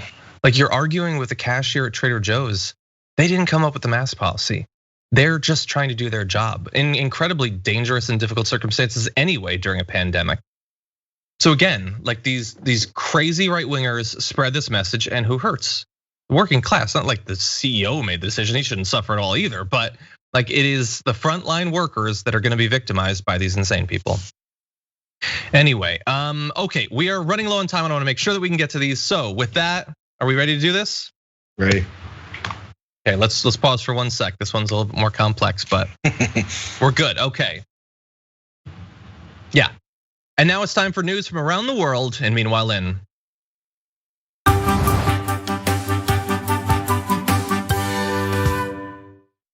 While in China, they're apparently deciding to kick out some of their Bitcoin miners. They've apparently long been home to more than half of all of the world's miners of Bitcoin. Past estimates show about 65 to 75% of Bitcoin mining happens inside of China. In May, though, the government called for a severe crackdown on Bitcoin mining and trading, setting off what's being dubbed in crypto circles as the Great Mining Migration. If you're not familiar with this mining, I wish it was you. But the mining is the energy-intensive process which both creates new coins, Bitcoins, and maintains a log of all transactions of existing digital tokens. So where are they gonna go? Well, to a lot of different places. They might go to Kazakhstan, other neighboring countries, but apparently a lot of them are really jazzed about going to Texas, actually. Because despite a lack of reserves that caused days-long blackouts last winter, Texas often has some of the world's lowest energy prices, and its share of renewables is growing over time, with 20% of its power coming from wind as of 2019. It also has a deregulated power grid that lets customers choose between power providers, and crucially, its political leaders are very pro-crypto.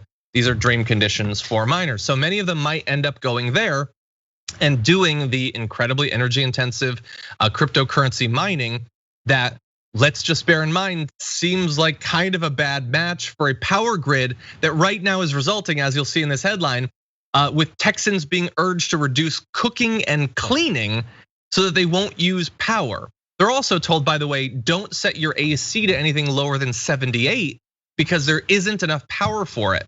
Like millions of homes worth of power has already been taken off the grid due to necessary maintenance. And so they're gonna be moving one of the most energy intensive industries to Texas. I understand it's a lot of independent people and companies and everything, but that just seems like a bad match at this point.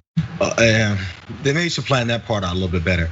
But just the whole creation, I'm sorry, and I feel like I heard Anna say this in passing the other day. I don't get it. I've read I still don't get it. What do you mean? So you're creating new coins, like literal coins? Is that what's happening? Or is this more of a digital thing? Because it also maintains a log of all. So why say it in those terms? I'm sorry, I know I'm an old man and I don't get it. I understand it marginally better, still not well enough. Oh, let me say, if you're watching this and you really are into crypto's the best thing ever. Don't at me. But no, it seems like a really weird. I'm not against Bitcoin. I just don't get it. It's like, you know what? I'm not against the new light rail system that's being put in LA. I didn't build it. I don't know how it works. Doesn't mean I don't like it. I just don't know how it works. I have no idea how this works. That's all. Yeah. Okay. Well, we'll see about that. Anyway, meanwhile,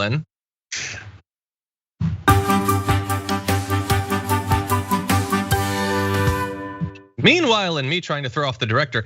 Anyway, meanwhile in the North Pole, apparently the tipping point for irreversible climate change might have already been passed when it comes to Arctic summer ice.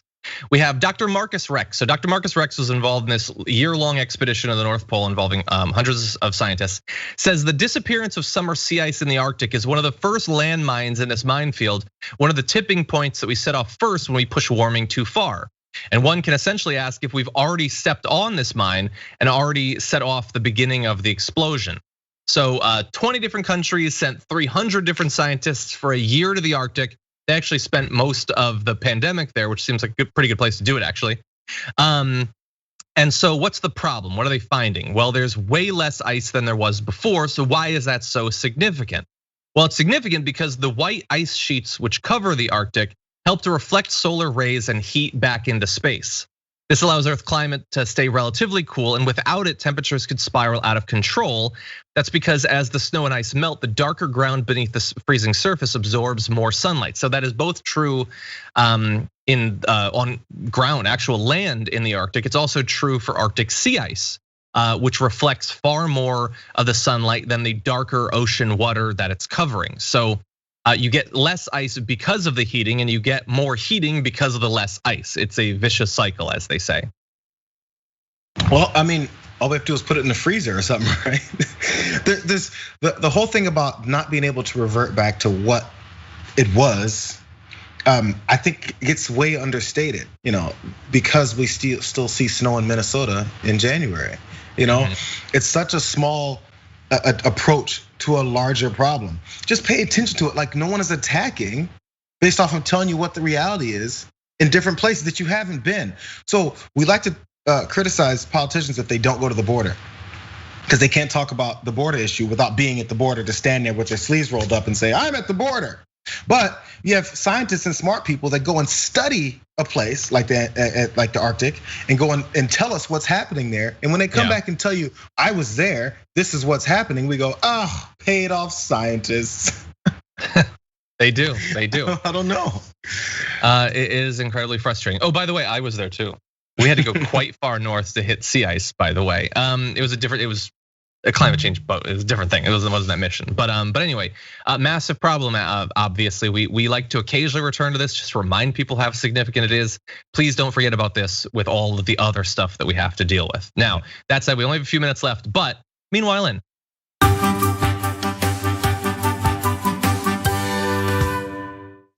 Yemen, devastating information about the state of their ability to provide even basic health services to people living there, especially children. The spokesperson for Yemen's Ministry of Public Health and Population says that one child dies on average every 5 minutes in Yemen, and nearly half of their health facilities are out of service as a result of the Saudi war. By the way, for context, one child dies every 5 minutes. I did a little bit of research and I found this article from December 2016 that said, according to UNICEF, one child was dying every 10 minutes. So despite years in which the world or the United States could have tried to do something, put some sort of diplomatic pressure on Saudi Arabia to stop this, to try to stop them, as we'll get to, from maintaining this blockade that's making it impossible for them to rebuild these facilities. It is actually twice as bad as it was just a few years ago. And that is a result of the total destruction or partial damage of 527 different hospitals. You have 8,000 women dying on a yearly basis in Yemen. More than 2.6 million children suffering from malnutrition, 1.5 million people grappling with chronic diseases. And so the issue is that if they need to go somewhere else to get medical treatments, they can't. There's a blockade. And if they need medicines and equipment and those sorts of things, they can't get it because there's a blockade. There's an acute shortage of medicine for oncology patients. And so what's left becomes rarer and more expensive as a result of it. So the US is made all this, kicked up all the sand about the fact that we're not providing some weapons and some support to Saudi Arabia, but we need to speak out in support of the people there. Diplomatic pressure to end the blockade, get Saudi Arabia to stop bombing Yemen into the rubble that we showed you. Well, sadly, it seems to be another instance of a lack of addressing these types of things because it doesn't benefit us. Us being the powers that be, the natural progress of the country and the partnerships that we have. And honestly, a lot of us citizenry, me included, I miss a lot of this stuff. There's 35 other things that I end up paying attention to. That's true. You hear about the Yemeni blockade, you hear about the people in Yemen dying and children at this type of scale for this many years. And you think about it, get upset, say something, and then the next thing that just got you that hits closer to home is the thing that you're concerned about. And that's the cover that they depend on.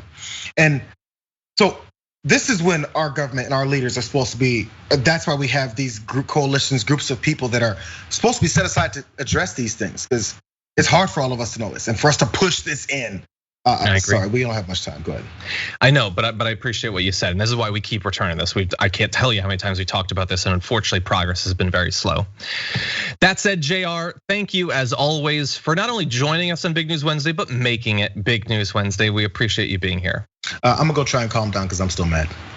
I know. I apologize for that. Some days that's the way it goes. Come back Friday. It's always fun. It's needed. But anyway, for those of you watching, thank you so much, everyone who shared the stream, sent in super chats, all that. We appreciate that so much. We've got more for you though. Not only will I be joining Anna Kasparian for the second hour of the Young Turks, we've also got Dr. Rashad Ritchie and Ben Dixon who are gonna be coming up with Indisputable. You can go to youtube.com/indisputable_TYT. Definitely hit the subscribe button while you're there. That show is coming up in just a few minutes, so I hope you enjoy it. And until then, stay safe out there, stay sane out there. I'll see you soon.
Welcome to Indisputable. I'm your host, Dr. Rashad Richey. Good to be with you. We have a hell of a show today. You don't want to miss my I Wish a Karen Would. I got something for you today, and this one is going to shock you. And that's saying something when you look at all of the Karens we have highlighted on this program. Also, we have the big homie Benjamin Dixon, host of the Benjamin Dixon Show. He will be breaking down news of the day with me. And a guy stepping into the bullpen willing to debate me is a former police officer, a big Blue Lives Matter guy, but anti-Black Lives Matter. He happens to be a Black former cop. He's going to debate me on social justice and Black Lives Matter and whatever else he decides to try to debate me on. You don't want to miss any of it. Now, ladies and gentlemen, I have a treat to start the show. None other than V, formerly known as Eve Ensler, Tony Award-winning playwright, activist, performer, and author of the Obie Award-winning theatrical phenomenon, The Vagina Monologues, on the show. Indisputable. Welcome. Thank you. I'm so happy to be on your show. Listen, I'm happy to have you. We're going to talk about the pandemic and how the pandemic has unleashed, as you call it, disaster patriarchy and a war on women. Now, you've been a champion, equal pay for equal work. You have been that person standing in the gap. Your social media is full of activism. This is who you are. So this is very authentic to what you believe. But tell us how it connects to COVID-19. How did it create this war or enhance the war? Well, first of all, thank you so much for inviting me on your show. And I think what I really want to talk about today is I was asked by The Guardian to do a piece looking at what has happened with violence against women and the situation of women post-COVID. I've been part of a movement called V-Day for almost 25 years to end violence against women and girls. So we have activists all over the world. And I wrote to everybody. I asked them all similar questions, and then I did a lot of research. And I guess what I'm here to say is that COVID has unleashed the most severe setback to women's liberation in my lifetime. I was absolutely stunned to see what each activist from Africa, from Europe, from all different continents, and they were all telling me very similar things. So I haven't coined the term disaster patriarchy. I think a woman named Rachel Luff talked about it during Katrina for one of the first times. But what it means, Naomi Klein, as you know, was the first to identify disaster capitalism, when capitalists use a disaster to impose measures they couldn't get away with in normal times, generating more profits for themselves. Disaster patriarchy is a parallel and complementary process where men exploit a crisis to reassert control and dominance and rapidly erase hard-earned rights of women. All over the world, patriarchy has taken full advantage of the virus to reclaim power. On one hand, escalating danger and violence to women, and the other hand, stepping in as our supposed controller and protector. I have to say that there are kind of 5 areas where we've seen this disaster patriarchy operating. Women are losing their safety in their homes, their economic power, their autonomy, their education, and they're being pushed onto the front lines unprotected to be sacrificed. Those are kind of the major areas, but we know, for example, in every single country, whether it's Mexico, Italy, the US, across the world, violence against women in the home, domestic violence, has completely been off the charts throughout COVID. You know, the conditions are there, right? You've got people crammed into a tiny world together all day long. You've got alcoholism. You've got men feeling really bad about themselves because they're not working and they're not bringing in money. You've got self-esteem. So we have seen violence against women escalating everywhere. And that violence, is kind of turned home into a sort of torture chamber for women, right?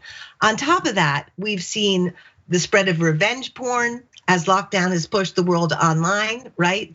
And we've seen landlords actually saying to women across the world, if you have sex with me, I'll reduce your rent, right? So what people are calling sextortion, right? Then we look at jobs right? 5 million workers in America, women workers have lost their jobs, right? So this is a profound thing. And women are now in their homes, right? Taking care of their kids 24/7, being forced to operate as teachers as well as caretakers, cooks, whatever. The overwhelm and exhaustion reported around the world was just incredible, and real kind of human rights issues as well, where you look at the crisis in the UK, for example, where there's no access for migrant and Black, Asian, and minority women to basic things that they need, like healthcare, education, services, internet, right? And then the next area, which I think I had a front row seat for, was what happens to frontline workers. I've been very active in with the National Nurses United, and actually organized a play that I interviewed nurses during the pandemic, and then got all these amazing actors to perform. It was called That Kindness, and we did it at Brooklyn Academy of Music and across the country. But what's happened to nurses? We knew at the very beginning of the pandemic, they were being sent into the most contagious, deadly situations. They didn't have gowns. They were being asked to wear garbage bags. Do you remember? They didn't have masks. They were reusing their masks. We've seen frontline workers, whether it's poultry factories, whether it's nurses, whether it's farmer workers, the Alliance of Farmer Workers, who are an amazing organization of women, have seen rises in pesticide poisoning, sexual violence on the job, all these things because no one has their eyes on it anymore. Same with poultry, women who work in poultry factories, squeezed together in these tiny proximity without protections and forced to come to work whether they have fevers or not. So we're seeing this across the world, that frontline workers are not protected, yet they're saving our lives. They're the people who are on the front line making our lives possible, and we are sacrificing that. Yeah. And then there's education. We have seen, I think there's an estimate now between 10 to 20 million girls are no longer going to school. No longer going to school. Education was our literally the forefront of the new liberation movement for girls around the world. Girls were getting educated. When girls aren't educated, what happens? They get sold, right? They are no longer breadwinners, so their families marry them off early. We are looking at the rates of female genital mutilation in countries where it was decreasing, rising, because when girls are educated, they become breadwinners for their families. Their families don't cut them. When they don't do that, they get cut so they can be sold off in dowry. So we have that going on. And I think one of the things that really got me about this whole thing is that women are the most needed, necessary, and profound part of what is keeping humanity alive, while at the same time, they are the least valued, right? Most violated and easiest sacrificed, Yeah. So I think that's really what the data is showing across the board. Let me just say this. First of all, thank you for doing the work of God. What you have just dropped, the knowledge that you have just shared, has enlightened me and so many people who are watching this program. And I want to remind everyone, we call them essential workers, but refuse to give them essential pay. And that should give you an idea of how jacked up we are as a country. And everything that V just described, it only illuminates the fact that we were already messed up before the pandemic. What the pandemic did is it created an enhancer to the social dysfunction that was always here. And now you have to deal with it in a more exaggerated way because of the post-pandemic elements that you see occurring now. V, I'm flat out of time, but I'm so thankful for you coming on the show, dropping that knowledge. How can people connect with this campaign and connect with you? Connect with vday.org or 1billionrising.org. And I just want to say that what we need to really be thinking about is how we dismantle patriarchy, because it is the mindset that underlines all the isms, whether it's racism, imperialism, colonialism, transphobia, homophobia. That's what we've got to do. So connect with our movement, become a part of really turning around what is happening to women on the planet, so they can be safe, so they can be free, so they can be honored, so they can be cherished, and so they could rise in the future. V, you got an ally with me forever, okay? I thank you for everything that you do. Thank you. Thank you so much. All right, we got more. Indisputable.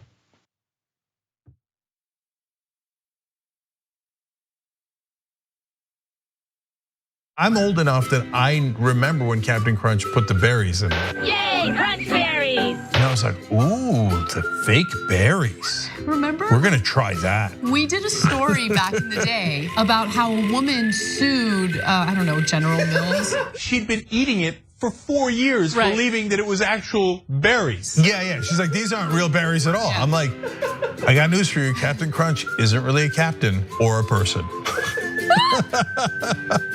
Joining me now, legendary whistleblower and American hero, Edward Snowden. First question is, hey, where are you? I'm in my apartment in Moscow. All of a sudden, in the studio, Jim Gaffigan, everybody. Mental illness is, completely undiagnosed in our society. It's not about a particular administration. It's about a broken system of power, and through that, really the instrumentalization of a system of not justice, but injustice. People understand whether they claim to deny climate change or not. Our collective house is in crisis. We're also dealing with the legacy of 40 years of economic policies that have made people's lives more precarious. Sometimes you got to force people into their humanity. Sometimes you have to shake people into empathy. Senator Elizabeth Warren joins us in the studio. Healthcare is a basic human right, and we are fighting for basic human rights. In order to actually achieve that vision of everyone having access to the same resources and getting to determine the outcome of their life, we have a lot of work to do, and it needs to start right now. Here's something you may not know. When you deposit your money in a big bank, it doesn't just sit, safe and secure, in a vault. Instead, your money could end up building oil pipelines, mining for coal, or drilling in the Arctic. So if you're concerned about the planet, give your money something good to do. Make the move to green with Aspiration's fossil fuel-free account and join the thousands each week who are switching to save their dollars and save the planet at the same time. Welcome to the Damage Report. I'm John Iadarola. This is gonna be a big one. What Donald Trump has done as president has cut taxes for the wealthy and made life better for rich people. But he's made life worse for poor people. We're making America great again by throwing more money at the military to destroy other countries because that makes us great instead of investing it in ourselves. That it's Donald Trump and it's Stephen Miller. The choosing is based on wanting to create cruel and inhumane conditions to scare other people away from ever coming to the United States. The opportunity to make money off of tragedy is the American way. There's only one place to put garbage people: in the trash. We've never had so much access to so much information with so little idea of what the hell is going on. What does enforcing our borders have to do with traumatizing children? Absolutely nothing. I think a sane person could say the current situation we have right now is radical. But what we're doing is literally making the world more like hell. That's a warning sign.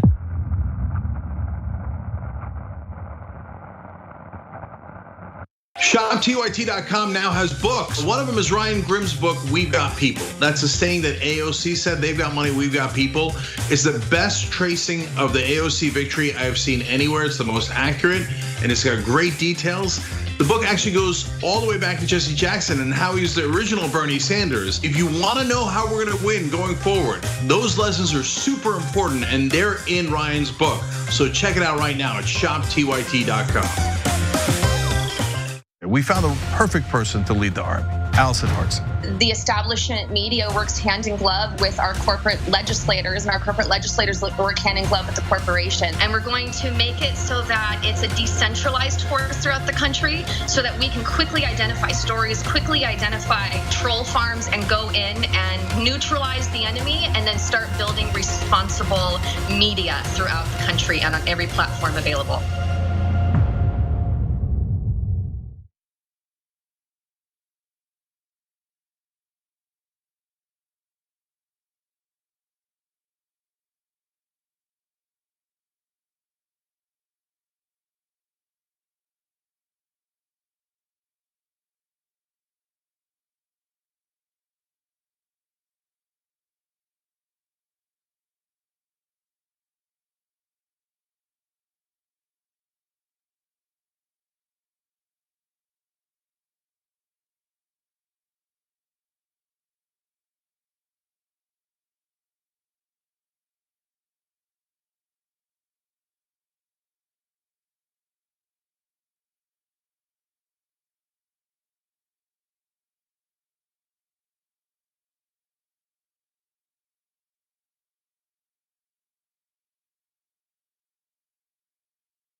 All right, welcome back. Listen, that was some knowledge V just dropped on us.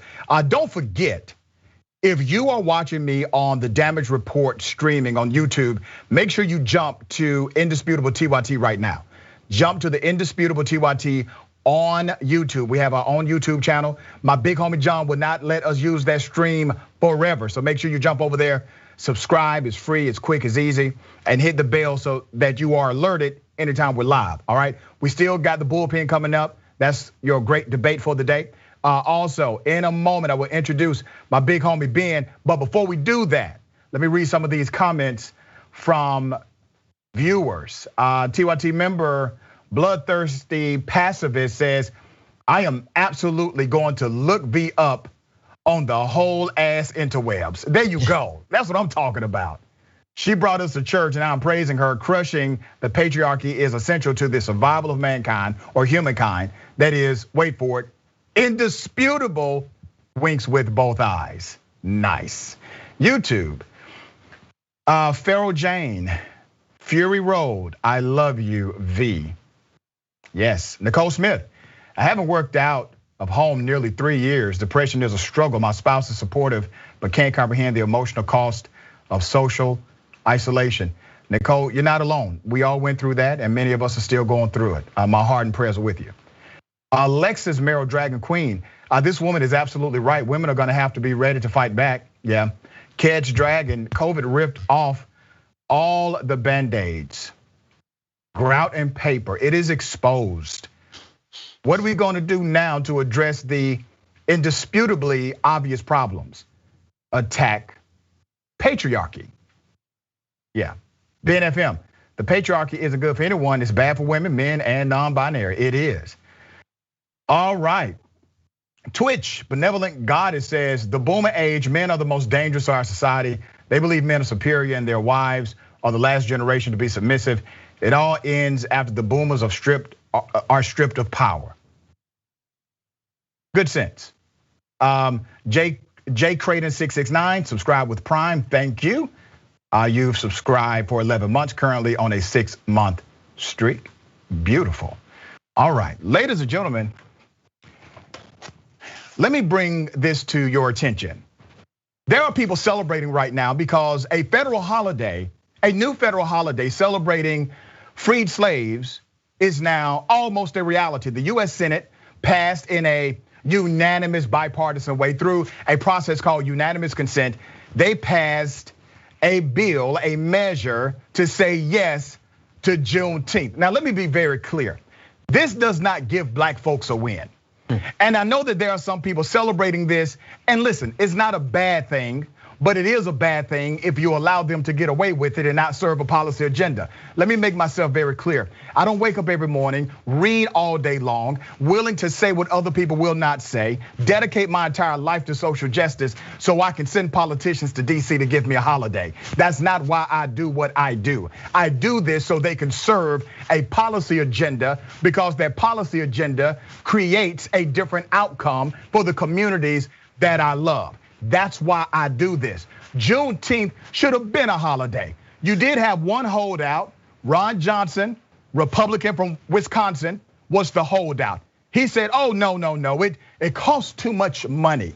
Now, he's a tool himself because while he will argue that a federal holiday, a new federal holiday costs the taxpayer too much money, he doesn't argue about going to war, killing people and blowing things up, how much money that costs. He's okay with that cost, but he's not okay with this cost. So let's be clear about Juneteenth.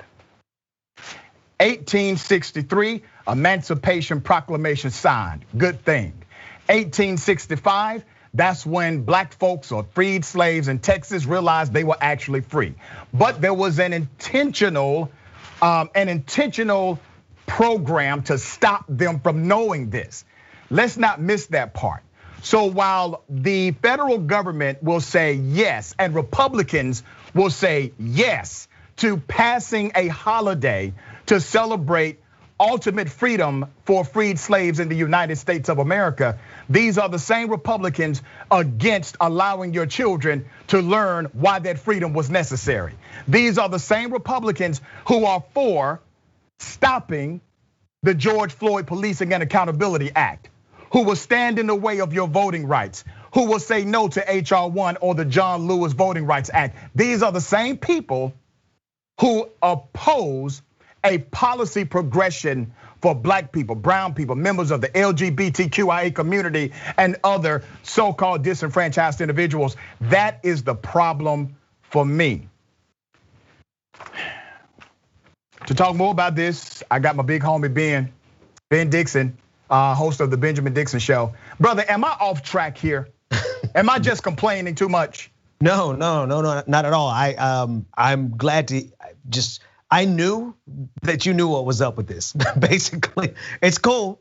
We appreciate the holiday. It's there's more evidence that's coming out. I was speaking for just before your show. I was speaking with Carl Mack, who's formerly of the NAACP, and he was saying that there's actually evidence that there were even more slaves still enslaved after Juneteenth.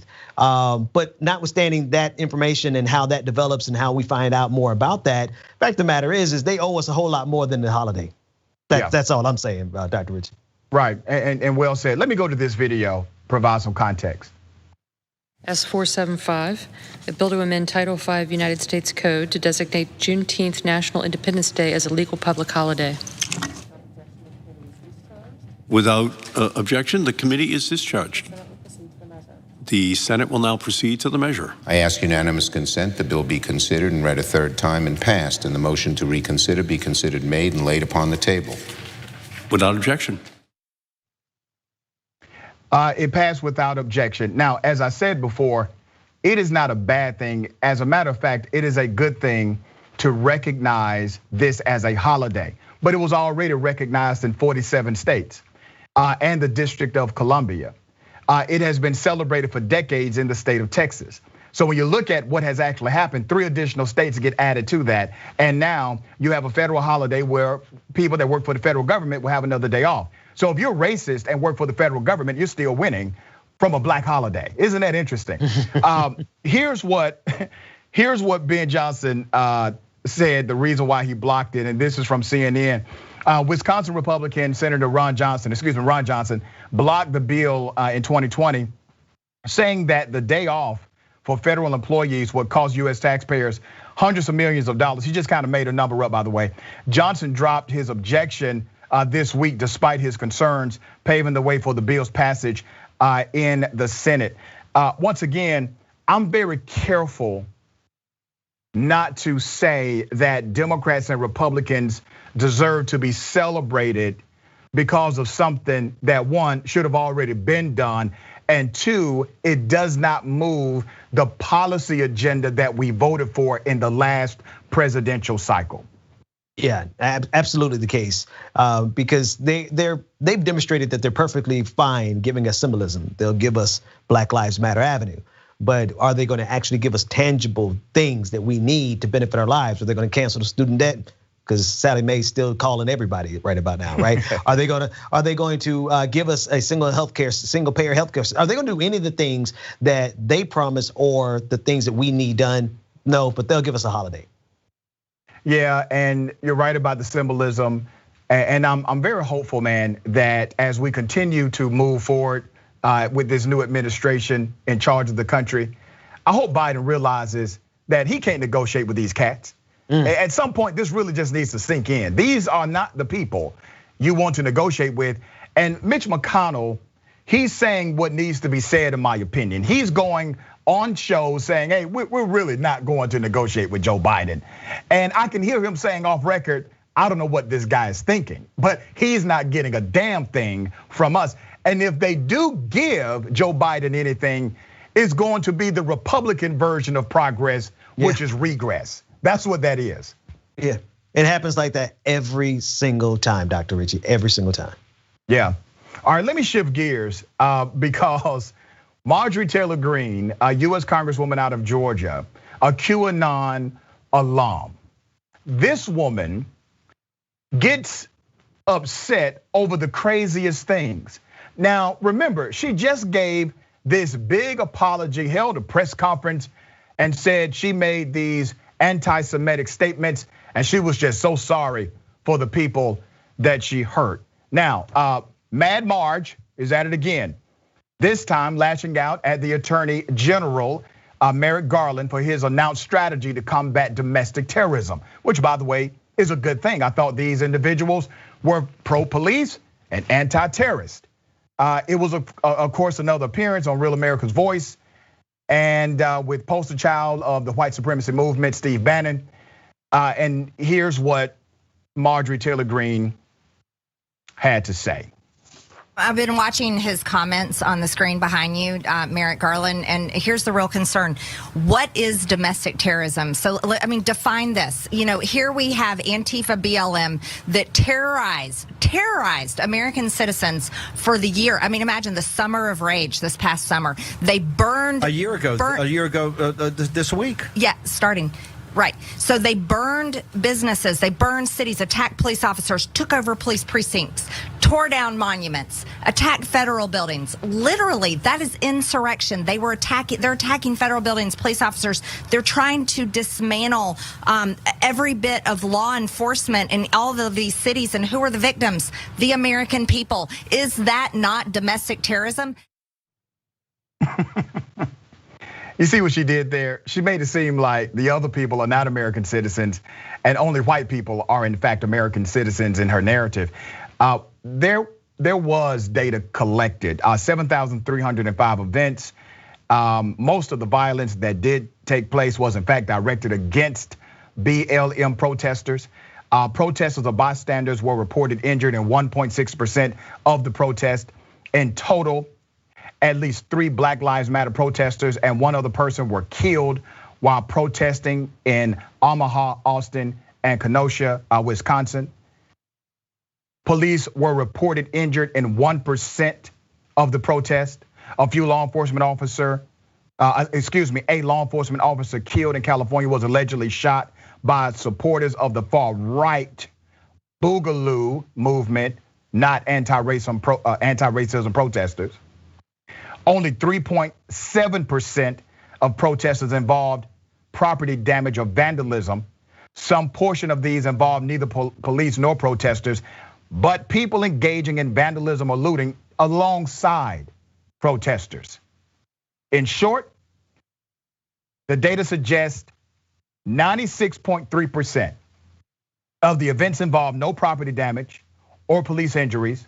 And in 97.7% of events, no injuries were reported among participants, bystanders, or police.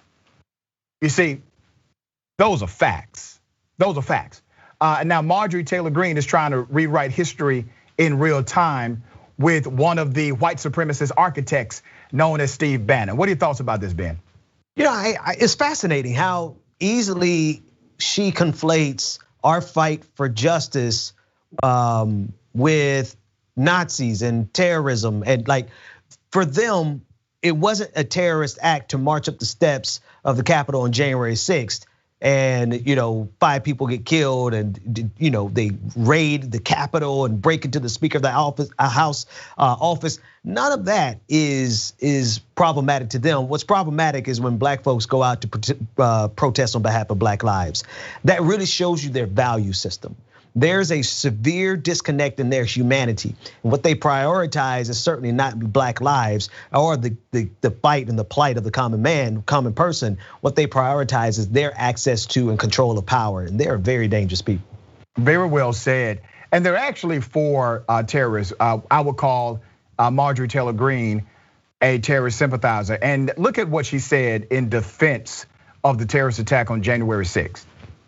Yeah, here he is on the screen. I've been watching his words, defining domestic terrorism as white supremacy, racism, people that went on January 6th. And let's talk about what is our Constitution. What does it guarantee us the ability to do, Steve? It guarantees us the right to dismantle a government when it becomes tyrannical. And so let's ask the real question, what is domestic terrorism? Is it really what this Merrick Garland and the Democrats are telling us? It's the people that went to Washington on January 6th because they really wanted accountability from their government, and they knew what we all know and what I cannot wait to see come out, that there was real election fraud. She's a terrorist sympathizer. This is criminal. Just so you understand, we have arrested people in the United States of America for supporting foreign terrorists, but we don't arrest people in the United States of America when they happen to be Americans supporting domestic terrorism. It doesn't make sense. The law is unequally applied, and I hope at some point this Justice Department gets it together and they bridge the two. Now, this is from CBS News.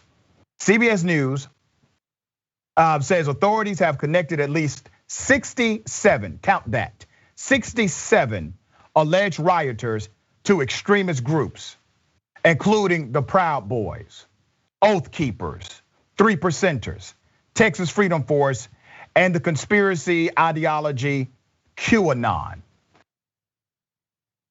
These are terrorists, pure and simple. No ifs, ands, or buts about it. And if they are saying we need to judge them differently because they are in fact white people in America, well, that should show you the innate privilege that they expect to receive from the United States government. Ben, your thoughts? In that clip, she's talking about the right to revolution. Okay, Marjorie, continue along those lines of that argument. She obviously put herself in a position in that clip to do exactly what you just said. What she was saying in there is criminal, because she's making the case for what happened on January 6th while the FBI is investigating the people for what they did on January 6th. She's a sympathizer, she's complicit, she's a co-conspirator, and she's sitting in Congress. Man, isn't it sad? But see, this is what happens, and I said this when Donald Trump was president. I said Trump will come and go. And if you think that Trump will not steal control after he has left, you are in for a rude awakening, because he inspired people like Marjorie Taylor Greene to run for office. And you have many who will subscribe to her ideology out of a political survival tactic within the Republican Party and adhere to these fundamental extreme views, but will absolutely not truly believe them. Well, that's the Trump effect. The Trump effect is not just because he's been able to make some real believers out here like Marjorie Taylor Greene, but because he has figured out a way to shut up individuals who may not actually be down with the program, but they don't have a backbone. He's a master of that, and therein lies the problem of the Republican Party, and actually the problem. Yeah, you of the said Democratic it right the first time, brother. You said it right the first time. It is a problem, because if they don't understand the depth that this runs in the Republican Party, then they're not equipped to fight against it. They're not ready for what's coming. Marjorie Taylor Greene upset because we have the audacity to say the terminology domestic terrorist. Domestic terrorist fits. Anytime you utilize criminality, violence, force in order to make a political point, that is in fact terrorism. And if you do it on your own soil, it is considered to be domestic terrorism. So it fits by way of definition, and it fits also by way of legal statute. So now the Attorney General has come out with this new strategy to combat this domestic terrorism. Now, that's the code he's using. What they're talking about is white supremacy. That's what they're talking about, all right? But they have to say it in this way because I guess that's more digestible to the mainstream. And here's what the Biden administration is doing. Here's what Biden said. He said, on my first day in office, I directed my national security team to confront the rise in domestic terrorism with the necessary resources and resolve. Today, I am releasing the first ever national strategy for countering domestic terrorism. In a speech announcing the policy Tuesday, Attorney General Merrick Garland said he would reinvigorate the Domestic Terrorism Executive Committee that was first created by Attorney General Reno in 1995 after the Oklahoma City bombing. Okay, that's good stuff. Who would have a problem with that? All right, obviously Marjorie Taylor Greene does. Here's some of the video from that press conference. In response to these many and serious challenges, the national strategy today seeks to confront the threat from all angles. The strategy rests on 4 pillars, each of which is essential to support the whole. First, our efforts to understand and share information regarding the full range of domestic terrorism threats. Second, our efforts to prevent domestic terrorists from successfully recruiting, inciting, and mobilizing Americans to violence. Third, our efforts to deter and disrupt domestic terrorist activity before it yields violence. And finally, the long-term issues that contribute to domestic terrorism in our country must be addressed to ensure that this threat diminishes over generations to come. They said, okay, the best we can do is try to diminish the threat. I actually like that fourth pillar, because in that fourth pillar, when he's talking about what actually causes this, he's talking about people like Donald Trump, right? Trump is one of the people that causes the radicalization of citizens to become domestic terrorists. That's part of the equation that you have to combat. So literally, you now have a federal government who has proclaimed that individuals who radicalize citizens are in fact part of the domestic terrorism problem. Ben? Oh, then they might want to go to Silicon Valley. They might want to go have a chat with YouTube and Google and Facebook and all the rest of them. Come on, brother. Because those algorithms are definitely doing their part to take people down that pathway.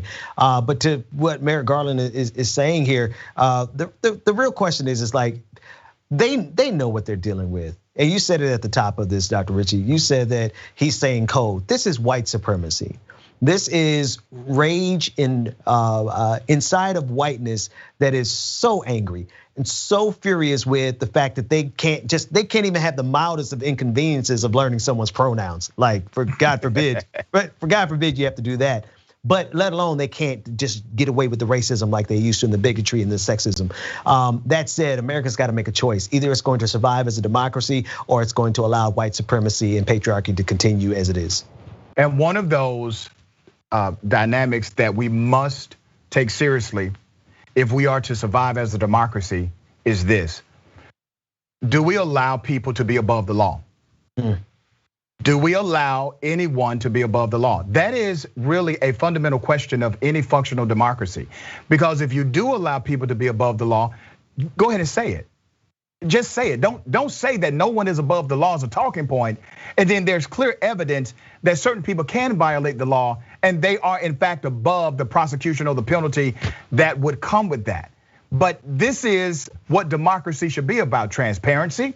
It should be about connecting to the sentiment of the citizen, holding individuals accountable that violate the public trust, not holding them to a lower standard of accountability. But if you engage in public trust activity, you are held to a higher standard of accountability. We only have a couple of minutes left in this segment, but Ben, I want to give you the last word before we go to our break and bring back our I Wish a Karen Would segment.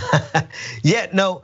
It is a saddest occasion that we cannot hold the most powerful people in the world accountable to anything. Like, I mean, I guess that's to be expected if you look through patterns in history. That said, we are at a stage where we can not only hold this country accountable, but we can hold white supremacy accountable. And this is why we're seeing the death pangs of white supremacy. What we saw on January 6th, it could either be the death pangs of white supremacy or just a recruiting manifesto. And the government has to decide what they want to do with it. And this is the very delicate place we find ourselves in right now. This country is at a crossroad, and this country can either A, become exactly what we believe it can be, or B, revert back to its original DNA, which was rooted and grounded in an ideology that says you can own a human being if they have black skin. All right, we got more on the other side. It's indisputable. I'm Dr. Rashad Ritchie.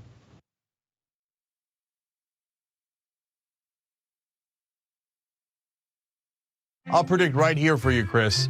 I think Donald Trump will leave office before his term is up.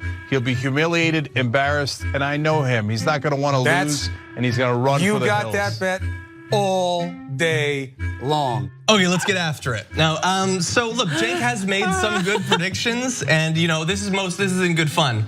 I could not disagree more. There's a little bromance between the two of them. You got that bet all day long, Janky, you. Oh, you stop. In the meantime, let's call him out on the damage. No, but I just got a Roku set. Did basically a little bit of channel surfing, and I was like, there we are. Yeah. There we are. And then I turned it on, and it was John and Brett on Damage Report making fun of me. Oh no. So you are so busted. I even took a picture of it, okay? They're talking about my predictions. I got a new prediction for you, John Iadarola.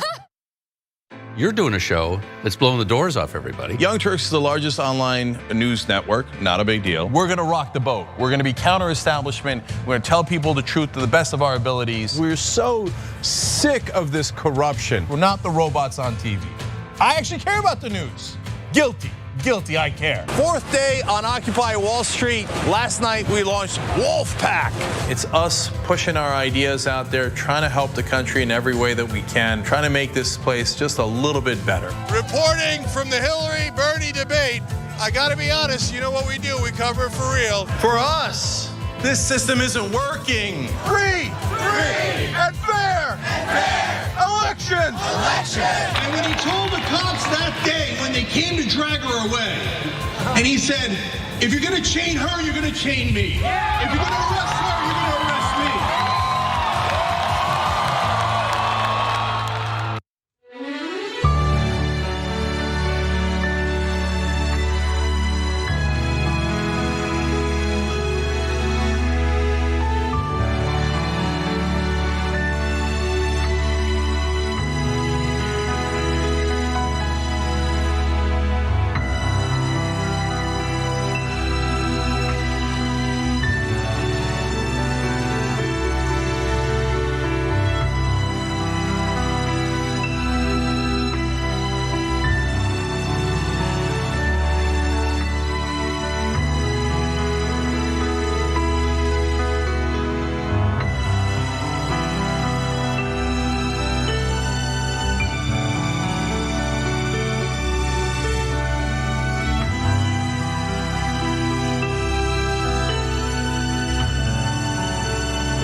Bartholomew Joseph Kyle. I do audio for the main show, The Young Turks. I also do audio for Post Game. I started in 2006. I met Cenk Uygur at the Iraq for Sale screening that was directed by Robert Greenwald. And watching that, I want to figure out a way to be part of something that's genuine and authentic.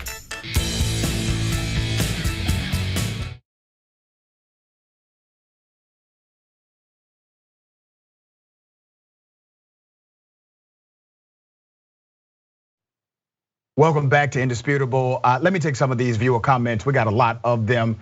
I will read as many as I can. Don't forget, if you are watching me on the TDR YouTube page, the Damage Report, make sure you go to the Indisputable TYT page right now. Let's have a mass migration to that page so that we can be connected every time we're live Monday through Friday, right here, right now. Make sure that happens. Indisputable TYT, that is our page. Subscribe, hit that bell so you're alerted when the show is live. Also, follow on social media. Indisputable TYT on the social media handles. Indisputable TYT. A member writes, this is someone who likes Bernie Sanders. Dr. Ritchie's points are well taken. And this is certainly no substitute for policy action.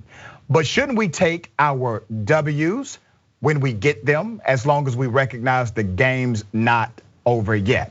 I agree with you. It's a good thing, except if you allow it to distract you from the real thing. And the real thing is a policy agenda, not a holiday. I'm good with the holiday. I'm fine with the holiday. And it is a W of sorts, unless you look at it as progress, then, or distraction from progress, then it becomes an L. But I got your point as well, and thank you for the comment. Benny Loco says, and this is our YouTube super chat, hit the thumbs up, get the doctor's word out there. Thank you, that's the spirit. Moon Dragon, I live in the Portland area. I assure you, Portland still stands. In every video I saw here, it was proud, boyish whites causing the damage. Yeah. Prague man, Marjorie wants to prosecute Dr. Fauci for following CDC guidelines during a deadly pandemic, but yet defends Trump for inciting an overthrow of the government insurrection. There you have it. You are absolutely correct. Wake and Jake, the right to protest is important unless you're black, by the way. BNFM, police were caught on camera starting the violence at BLM protests in Minneapolis, even breaking windows and starting fires while BLM protesters tried to stop them. Black Lives Matter.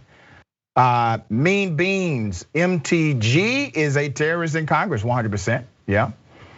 Juneteenth, in reference to Juneteenth, Mean Beans says we still have slavery in the USA via prison systems. That's correct, and by the way, that slavery is constitutionally mandated if you read the 13th Amendment. It allows for slavery in that form.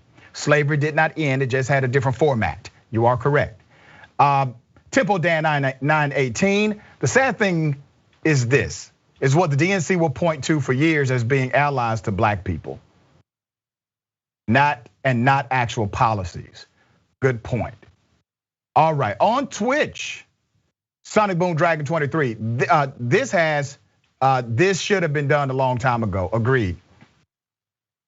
C Prince 686. Finally watching live. Love the show. You're doing amazing. The bullpen is my favorite, but I wish your Karen Wood is right there. Yeah, that's about right. Don't forget, once again, make sure you follow us on Twitter and IG, Indisputable TYT, tag hashtag Indisputable TYT, so we can read your comments live on air, all right? Make sure that happens. Bullpen still coming up. But ladies and gentlemen, we still have my big homie Ben. I wish a Karen would. Once again, another Karen has surfaced. This Karen, we will call her spray paint Karen. Spray paint Karen likes to mess with children. So there are two high school students in Tennessee. They spray painted LGBTQ pride flags on a bridge in the community that allows for art. It allows for people to come there and tag it and put their art on the bridge. That is what they do here. After they were finished, an enraged Karen approached them with spray cans. According to the local news report, the community has rallied behind the teens, and dozens of people in their town have come out to repaint the mural. All right, so here's what they had a problem with. Let me go to the graphic. Here's what they had a problem with. Here's what Karen had a problem with, okay? She has a problem with that, all right? I don't have a problem with that. Let me jump to the first video and then I will get Ben's reaction and you will hear mine as well. Y'all aren't even different anymore. Y'all are all the same, trying to stand out. I could give less what you are and what you think you might want to be and whatnot, but you're not going to go express it all over everything. I'm sick of hearing all of you. I'm sick of hearing all of you. You're sick. You're not going to do it. You don't pay taxes. You're probably immigrant here. What? Oh God! Oh, dude, was that offensive to you? Was it offensive? Too bad, because guess what? I live here. I pay taxes. I'm a grown woman. I have 2 kids. You're not going to put your all over everything all the time. All y'all want to do is try to stand out. You're not even standing out anymore. Y'all are all the freaking same. You don't even know what you want. Like what? Work. Get a job. Go do something. We work a lot. I bet y'all work. Oh yeah. Yeah. Damn shame. These are high school students, one 16, the other is 17. I hope you noticed how she connected the bigotry to her homophobia. That they're basically one in the same with Karen. Here's how it was vandalized the first time. Go. Goodbye. Oh no, we're gonna stay here. Okay, good. No, I'm taking over. No, I got just as much right as you. No, you do. Yeah. Actually, I have more damn right. Because you know what? I work. I pay taxes. I'm an American. We paid for the spray paint. Yeah. We were born here too. Deal. Pretty sure my English is better than yours. Oh yeah. I think my English is just fine because you're understanding exactly everything I'm saying, right? I'm sick of you all. Y'all are just constantly something. Always trying to stand out. Make a big freaking scene. If y'all would shut up, we're making a scene. We're making a scene. Just like when we bothered no one. Why? Look, yeah, she said basically this is her country, and also she decided to continue to be absolutely racist against these children and bigoted against these children. Ben? She has a lot of Marjorie Taylor Greene energy coming off of her. I think she might go to the same CrossFit gym as Marjorie Taylor Greene. I wonder, are they connected to the same sex guru at the gym, perhaps? I don't know, but love is love. And she can't accept that she's just buying her own business. Like, I can't believe she's worried about someone making a scene as she makes a scene.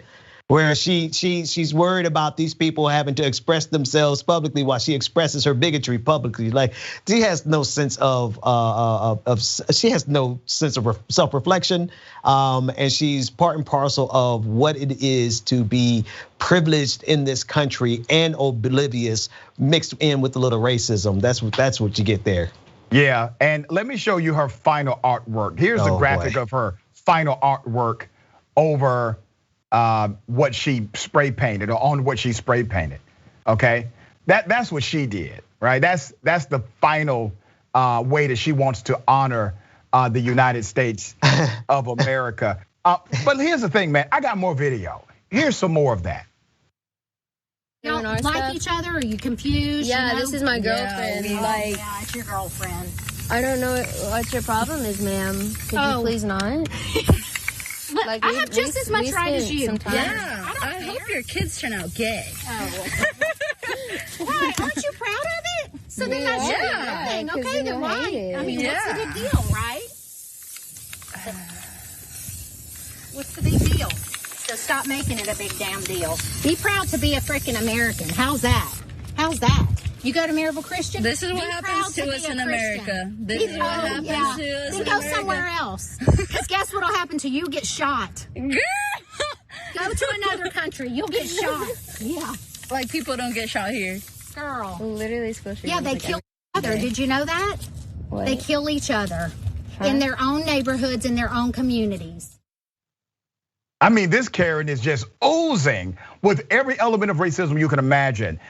This is a detrimental individual. This is a dangerous person. This is why we highlight people like this from across the country. And I know people say, you know, Rashad, referring to them as Karens is offensive, and damn it, it is supposed to be. That's why I call them that. I want them to be embarrassed, not only by their activity, but by the designation I lay upon them because of their behavior. That is intentional, so you can miss me with the emails and tag me on social media about it. Now, let's go to the high school comment, because damn, the wittiness of these high schoolers did not fail. The first comment being that I absolutely loved was, I bet my English is better than yours. Bravo, bravo. The second one, a little bit below the belt, but I definitely understand why you said it to her. I hope your kids turn out gay, right? Because now you have to face the reality of loving your child or loving the hate that's in your heart. Which one are you going to choose? I love that you said that's the designation that you're going to place on this Karen. Yes. And you're also putting the designation of choose ye this day. Are you going to love your kid, or you going to love your bigotry? Right? That's what those kids don't mess with young people. You don't want to smoke with young people. Like, they're just too quick on the draw. We're not prepared for people who are their brains are 30 years younger than ours. We don't move as fast as they do. So yeah, leave these young. Let people live. Let people live. Yeah. Do I have another Karen video? Do we have more? Oh, I think we got. Listen, man. I know it's a lot, but this woman, she brought all of her bigotry and all of her homophobia, and I mean just everything at one time. Her being violent and aggressive against kids. I mean, this was a dangerous person. Here's the rest of it. I have just as much right. Put America on here. Go ahead and put your Christian beliefs on here. If you go to Maryville Christian, what are you going there for? Do what? You don't believe in God? Oh yeah, I believe in God. Have you read the Bible? I have read the Bible. Okay, you go to Maryville Christian, then put some of those beliefs here. Maybe. How about thou shalt? It's husband and wife, man and woman. There is not a Bible that you're going to find anything else. God doesn't love me? No one said that. Go ahead and misinterpret everything you want to misinterpret and make it like a big deal. Because that's not at all what I said. Right now. I said we have just as much right to do. I agree. As you do. By the way, I'm no Christian theologian, but the Bible does not say thou shalt husband and wife. It simply does not exist. It does say thou shalt not bear false witness, which means thou shalt not lie. The Bible also says, judge not, ye shall not be judged. For the same measure that you use to judge one, that measure will be used to judge you. And the scripture also says God is love, which means on the other side that love is God. So if I engage in love, I'm engaging in a God consciousness. Brother, y'all don't want me to preach in here to these Come on, preacher. Come on, preacher. And if you're really talking about the Bible, we talk about Proverbs where it outlines the other abominations that really count to God, which is a liar, someone who sows discord amongst the brethren. Come on. Someone who runs to violence. That sounds like America to me. So if we're really going to talk about the Bible and America, I think Jeremiah Wright had it more precise than what she's trying to do, especially with that painting, that picture that you put up, the United States flag. What the absolute Benedict Arnold drawing was that? Could you put it back on the ridiculous, and it doesn't look anything like an American flag, first of all. But think about the irony of the symbolism. You have something created in love that displays love, and in order to show your hate, you must paint an American flag over it to show your bigotry toward love. But that's not outside of the context of what's happening in our social narrative today. You have people who have been met with the destruction of bigotry and hate, and they are simply trying to love who they want to love. That's the thing, man. It's like she has all of this energy to interject and to interrupt these two high schoolers' expression of love. That really shows us what we're dealing with. These students, they did talk about this experience afterwards. They said they were shaken, they were pretty bombed out, was their exact quote. And they ended up leaving because Spray Paint Karen threatened to call the police. And they decided to cut their losses and leave, according to them, because they knew that Spray Paint Karen would lie and try to get them arrested. And so they decided to simply leave to avoid a potential arrest because they were afraid of what Karen would say to them. Yeah, amazing. Brother, what happens, in your opinion, what happens now or should happen now with laws in this country? We had one from the Central Park situation, right? Where they said, okay, we need to start making this against the law and a hate crime if you're going to start weaponizing your whiteness or having these bigoted encounters. What do you think needs to happen, man, to protect children like this from out of control grown people that you just saw? That's a tough one. Yeah. Because my kids are just about old enough to go out. My oldest is just about old enough to go outside and play by himself or go to a park. And I think of Tamir Rice. Might be old enough soon to walk down the street and be accused of something and end up like Emmett Till. It's just so much history of false accusations against black people that lead. I mean, even in the Central Park you were talking about with the bird watcher situation, like these things can absolutely lead to our death. And to have a Karen weaponize it like that itself is a threat against our lives. Very well said. All right, man. This has been, it's always great being with you, brother. Always, man. Always I my appreciate pleasure, you. Listen, make sure, tell people how they can catch you, how they can follow you. They can follow me on Twitter at Benjamin P. Dixon. Not doing a whole lot over there these days, but you can definitely check us out every morning here on YouTube. The Benjamin Dixon Show, like it or not, on the clock. We just got a whole lot going on over there. My friend, always a pleasure, brother. Thank you for joining us. Thanks so much for having me. Absolutely. Ladies and gentlemen, we got more. Stick around. We got a whole lot more. Indisputable.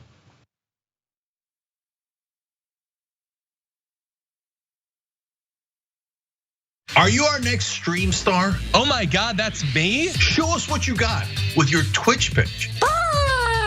All you need to do is put together a 2-minute audition video on why you should have your own stream on TYT, and then put it on Twitter and use the hashtag TwitchPitch, plus tag us at The Young Turks. And if you needed even more information than that, tyt.com/Twitch pitch has all the info you need. I can't wait to see your videos. All right, welcome to Dr. Rashad Richard Indisputable. This is going to be quite interesting. I don't know if you can handle this much truth on any day of the week. The unrest inside of the black community and communities that support them. It's because these cops are not held accountable. You have a family calling 911, and that family is expecting help, not expecting their loved one to be killed by the very people they pay to protect and serve them. Did you ever notice a cop that you work with call any black person the N-word or target people because they were black? Nope. But we disagree that somehow police officers are not also subject to the same systemic biases and racism as any other level of law enforcement. It sounds like for everybody's need who wants to crucify the cops without looking at it. No, crucify bad cops, brother. Bad cops. We don't need the government to step into our lives mandating that we should be wearing a mask. You putting on a mask, Trey, is government intrusion. But you don't think the government telling a woman what she can or cannot do with her body it isn't government intrusion. Where does life begin? You want to go there? I can read it to you, brother. You seem very well prepared. Certainly more. Of course, why would I not be well prepared? They don't stop, I don't stop. Racism won't stop, I won't stop. Systemic bias won't stop, I won't stop. People still need health care, so I won't stop.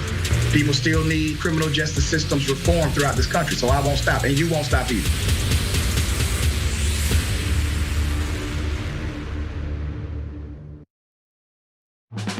I've been a fan of TYT, I believe, for the last 6 years. 5 years. 3 years now. 7 years. 4 years now. 2.5 years. I just started because she got me into it. My boyfriend actually watches it every morning and every night, so I kind of just started watching it with him, and I love it. I mean, it's the only way that I find my news. Looking through YouTube, looking for like, political shows that look cool. I came across a very angry rant from Cenk, and that's when I knew. So I was immediately in love with the show.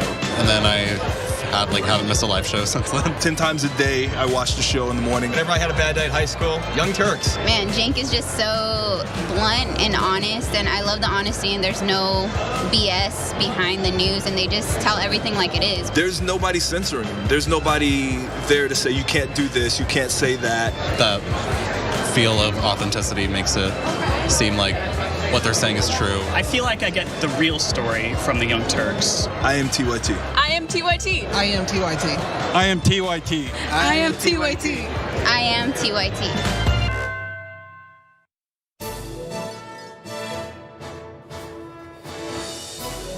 Breaking news with Brett Ehrlich. This is Brett Ehrlich with breaking news with Brett Ehrlich. Bernie Sanders wants to break Wall Street, and he wants to break it real bad.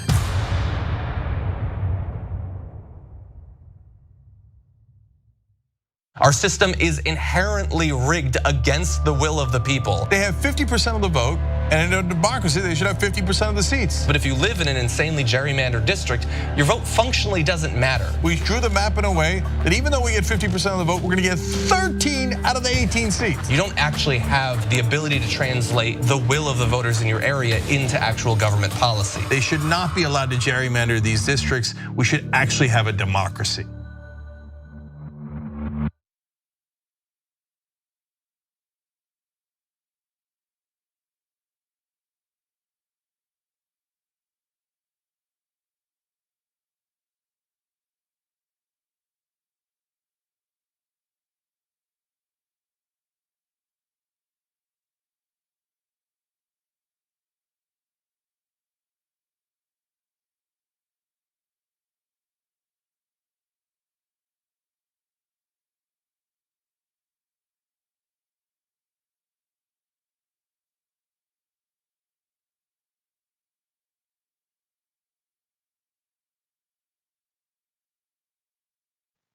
What's happening? Welcome back. Let me read some of these comments. Okay. YouTube, super chat. Omega Shinron Dragon. Worst part is if someone socked her, she'd use her care and tears to get cops to attack on behalf of her Mayo tendencies. Loving the show from the good doctor. Loving you back for that. Thank you. Lawrence Wells says, when my sister came out as transsexual, my dad said this: still my offspring, still your sibling, all too true. Doc, there is nothing sharper than your dress, other than perhaps your tongue. I like what you did there. All right, Twitch. Good for Gabby is gifting 1 tier, 1 sub to TYT's community. They've gifted a total of 5. Thank you. And Twitter, don't forget to follow us, hashtag Indisputable TYT. But follow us, Indisputable TYT, on all social media. And Indisputable TYT has me legit perturbed as to why these people continue to let themselves melt like butter when they go on the show. This alone is proof that the elite is so out of touch with reality and frankly dumb AF. Ladies and gentlemen, welcome to the bullpen.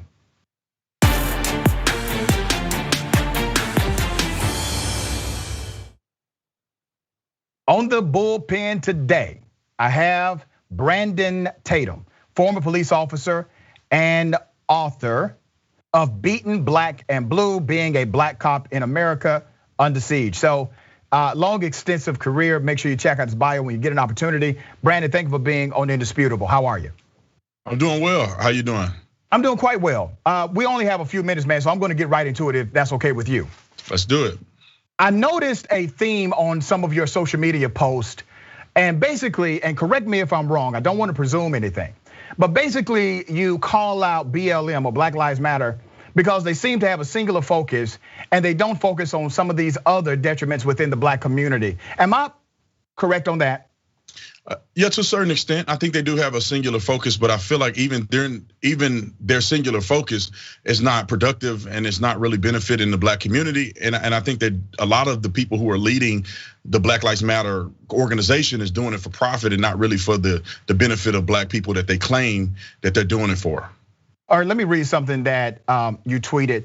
Black 10-year-old shot by a Black man and BLM doesn't care at all. Now that's a tragedy, man, and I hate when I hear stories like that, and it touches me because not only am I from the community, I'm a human being. But let me put something on your radar. Black Lives Matter, they are singular in focus by design, not unintentionally, but intentionally. Let me give you another example. The United Negro College Fund, they only fund Negroes, they only fund Black people. It's like saying, well, they don't care about brown people or they don't care about poor white people. Well, it's not that they don't care about them. As an organization, they have a singular focus by design. And Black Lives Matter as an organization, their singular focus is to put a razor sharp emphasis on the reality of unarmed Black individuals who are being killed or accosted or violated constitutionally by members of law enforcement. That has been their mantra, that has been their design from day one.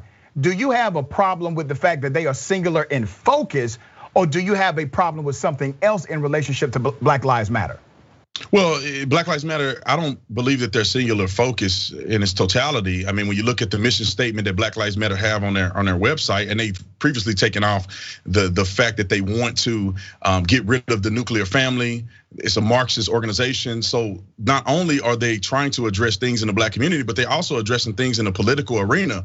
And the funny thing is that when you're talking about law enforcement and you're talking about police injustice, and you look at the money that was raised by Black Lives Matter, they haven't given any of that money or supported any of these people who have died in these claims of criminal justice reform. When you talk about George Floyd, you talk about Michael Brown, Breonna Taylor, nobody has gotten money from Black Lives Matter or really a financial support, although they're raising money on their deaths. Yeah, well, some people have, but I agree with you. There are some families that have come out publicly and said they did not receive anything. But it seems as if your beef is with the organization rather than the movement then, because the movement is the movement to give an emphasis, to grant an emphasis on the fact that Black lives do in fact matter. Do you subscribe to the social movement of Black Lives Matter?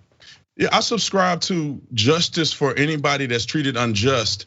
In this case, specifically Black people that are treated unjust. I support that 1,000%. You know, I think that if a police officer kill a Black man for no reason, or anybody, but let's talk specifically of Black people, I think that police officer should go to prison for life.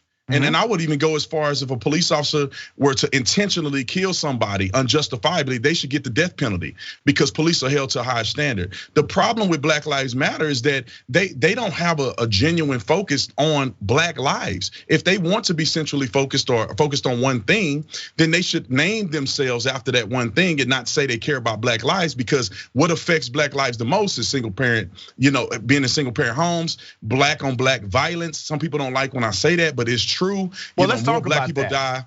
More Black people die at the hands of other Black people than they would ever at the hands of law enforcement officers unjustified. Right, so let's talk about that. I definitely understand your sentiment, right? So let's talk about murders, right? Less than 1% of the population will ever engage in a murder. It is, when you look at it statistically in the context of the population, it is a very low numeric crime, but it is a high impact crime because murder impacts so many people, and it is a harsh reality in the society, and that's why we pay a lot of attention to it. But let's go back to a notion that you brought up about their focus, right? If you go to cities, for example, after the George Floyd murder, you do agree that was a murder? Oh yeah, 100%. Okay, all right, so we're on the same page with that, good. So after the George Floyd murder, it was actually Black Lives Matter who came in quickly and organized set up events, rallies. They called in some of the national individuals to bring more attention to that murder. And they are the ones who work with local officials in order to get the laws changed in that jurisdiction. But they've also done the same in the city of Atlanta. They've done the same in Miami. They've done the same in LA. They've done the same in New York. Now, here's what the organization tends not to do because of the politics that are involved.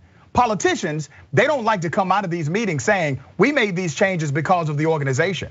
We made these changes because of BLM. They don't like to say that. Even Democrats and progressives and liberals, whatever they want to call themselves, many of them will not come out and say that. Republicans definitely won't say that.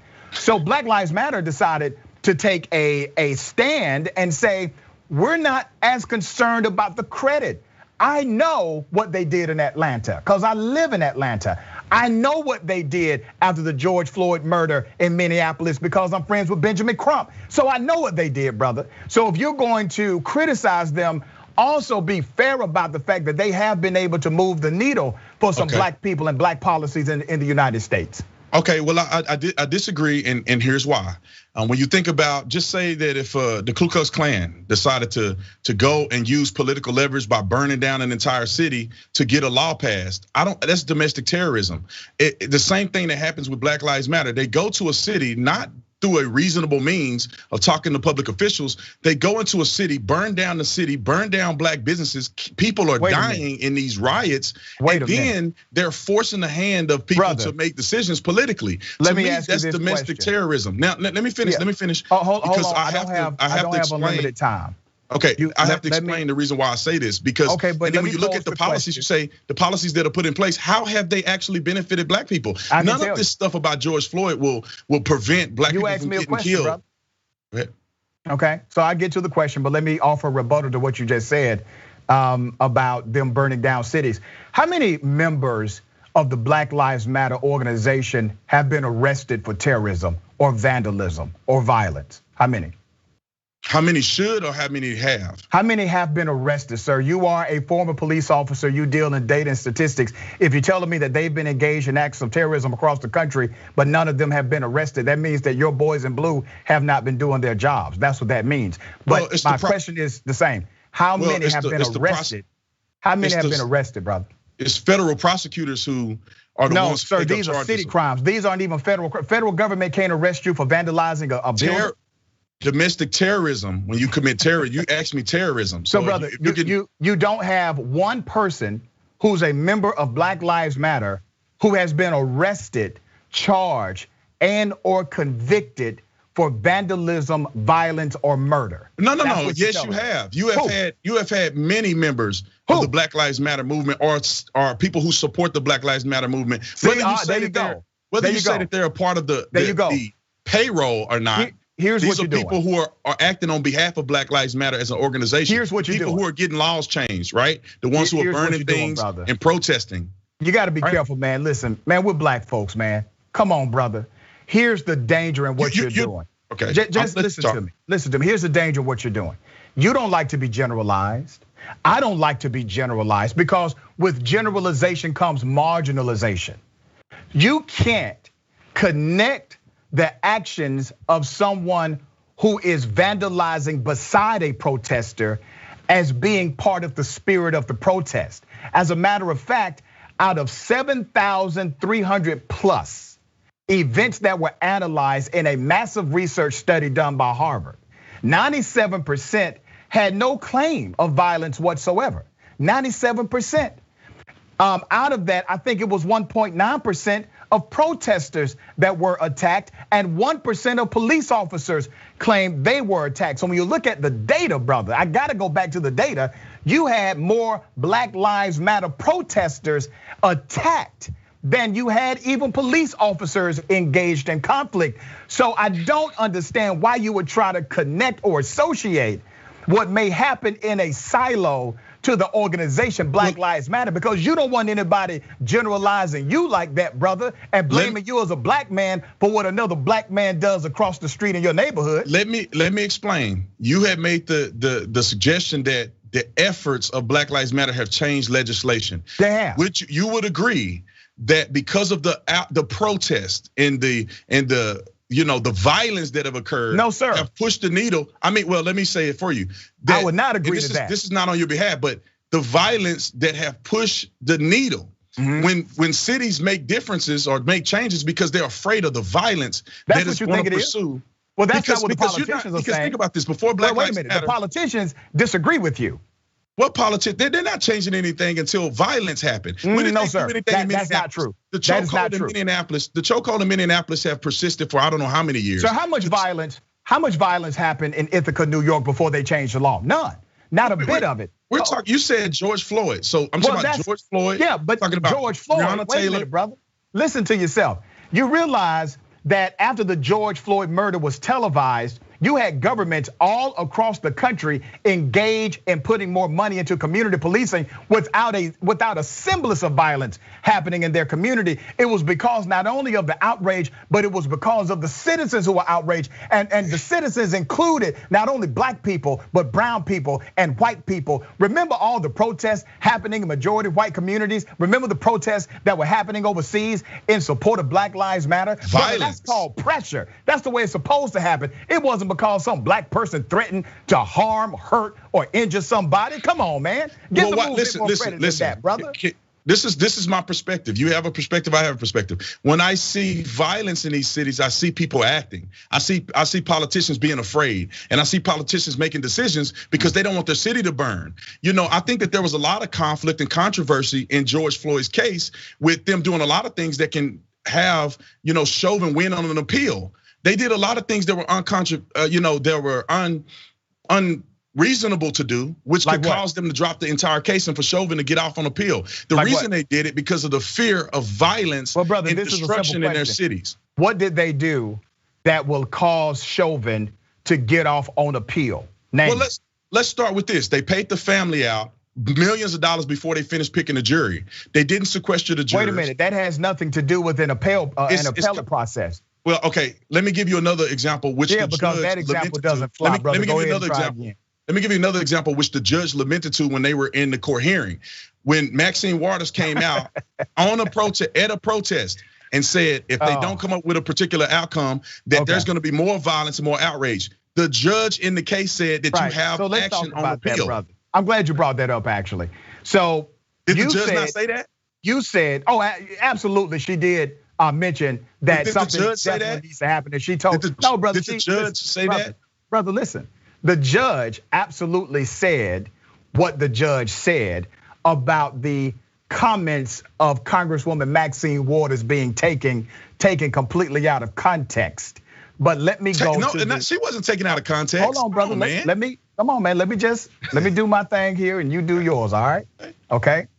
Let's go back to the original statement that you made, because I don't want to miss that. You said that there are things that they did unreasonable that would cause Chauvin to appeal. You named two things completely unrelated. One, the fact that the family was paid out, and by the way, it was the largest payout settlement in the history of America, black or white, right? That has nothing to do with the trial whatsoever. So, and on that one. Now, let's go to Congresswoman Maxine Waters and her statement. She made a statement. She made a statement on the record. The judge decided to enter her statement into the record by acknowledging her statement. But here's the problem that you have with it becoming an appellate issue. For it to be an appellate issue, and brother, listen, I'm a first-year law student, so I'm not an attorney, but I know a little bit. To make it an appellate issue, it must in fact be part of the trial and one of the grounds for an appeal. Having a congresswoman who has what is considered to be full immunity from comment. Literally, a congresswoman can say, or congressperson can say whatever they want to say, and they have full immunity from comment. Because of that, there is no way it can endanger the case. That judge was just doing a political move and by even mentioning it, period. But what else do you have that they did wrong that will cause this case to be overturned? And brother, do you believe Chauvin committed murder or not? Well, that's the real question. Let's talk about a few things here. Well, it's not necessarily just the payout, right? Somebody paying somebody's not. It's the tainting of the jury pool. So when you have a tainting of the jury pool, what? When you have, like for instance, if you go to trial and you're selecting jurors, they're claiming that they never heard of the case, they're impartial and unbiased. When you pay a family out the biggest settlement in American history, jurors will be influenced by that decision. There is at least one or two jurors that have already been caught being favorable towards. So brother, let me go back to this. I don't have unlimited time. These things are gonna come up in the appeal This doesn't make sense to me. Brother, did the black man get killed or not? Was he murdered by Chauvin or not? Well, let's talk about this. I believe that he was killed by Chauvin. I believe also that was he murdered by Chauvin or not, brother?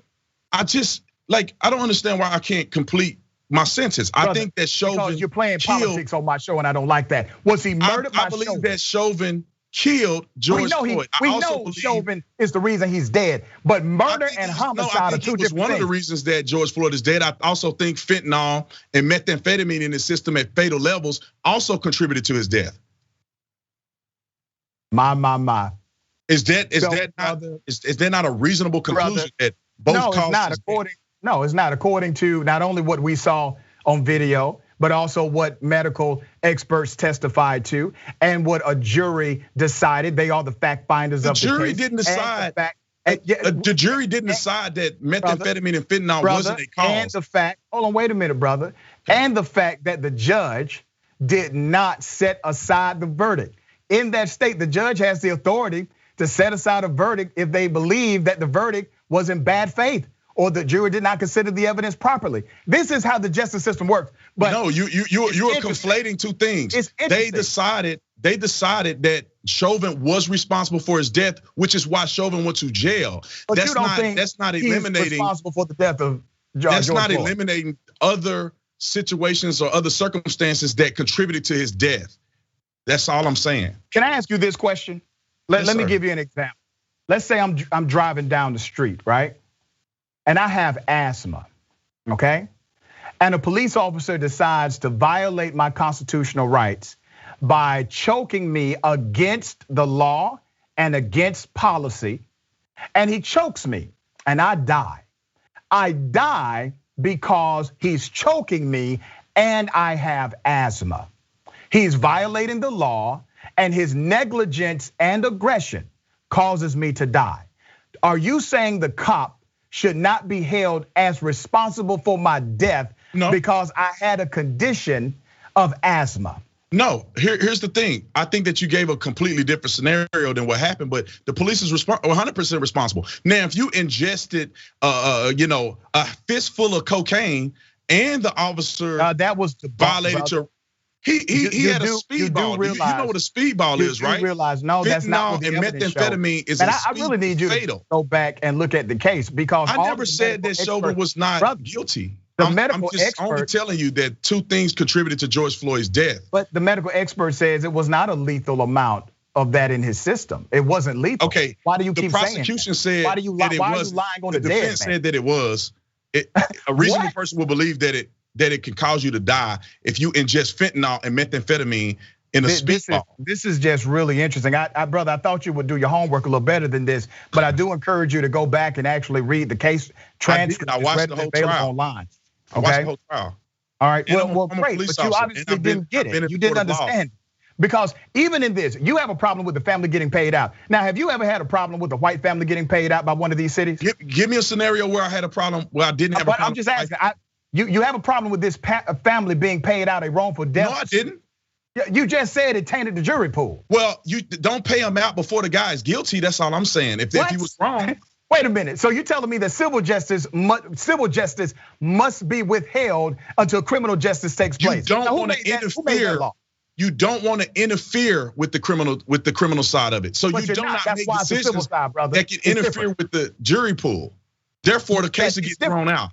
It's different, brother. It's a civil process. Listen, it can taint a jury pool. No, if you pay out the family. It can't. It doesn't, and it did not. Okay. I mean, that's your opinion, but we'll see. Let me move on to something else you said. And let me talk briefly about some of the stats in relationship to policing and black and brown bodies, all right? Black Americans are 3.23 times more likely than white Americans to be killed by police, according to a new study. This comes out of Harvard. The researchers examined well over 5,000 police-related deaths in the US. Rates of deadly police encounters were higher in West and South than in the Midwest and Northeast. And they also found that black and brown individuals were searched at a rate of 3 to 7 times more than whites. However, whites were more likely to have illegal contraband on their person. See, look at your face. The reason why you reject that, even though you haven't even been curious about the data, the reason why you automatically reject that in your body language is because you have been indoctrinated to believe something that's not true. So you can read my mind. Is that brother? I can read your damn body language. Come on, man. My mind is saying that. Okay. Well, I'm gonna let you finish, and then I want to comment on that. Yeah, absolutely.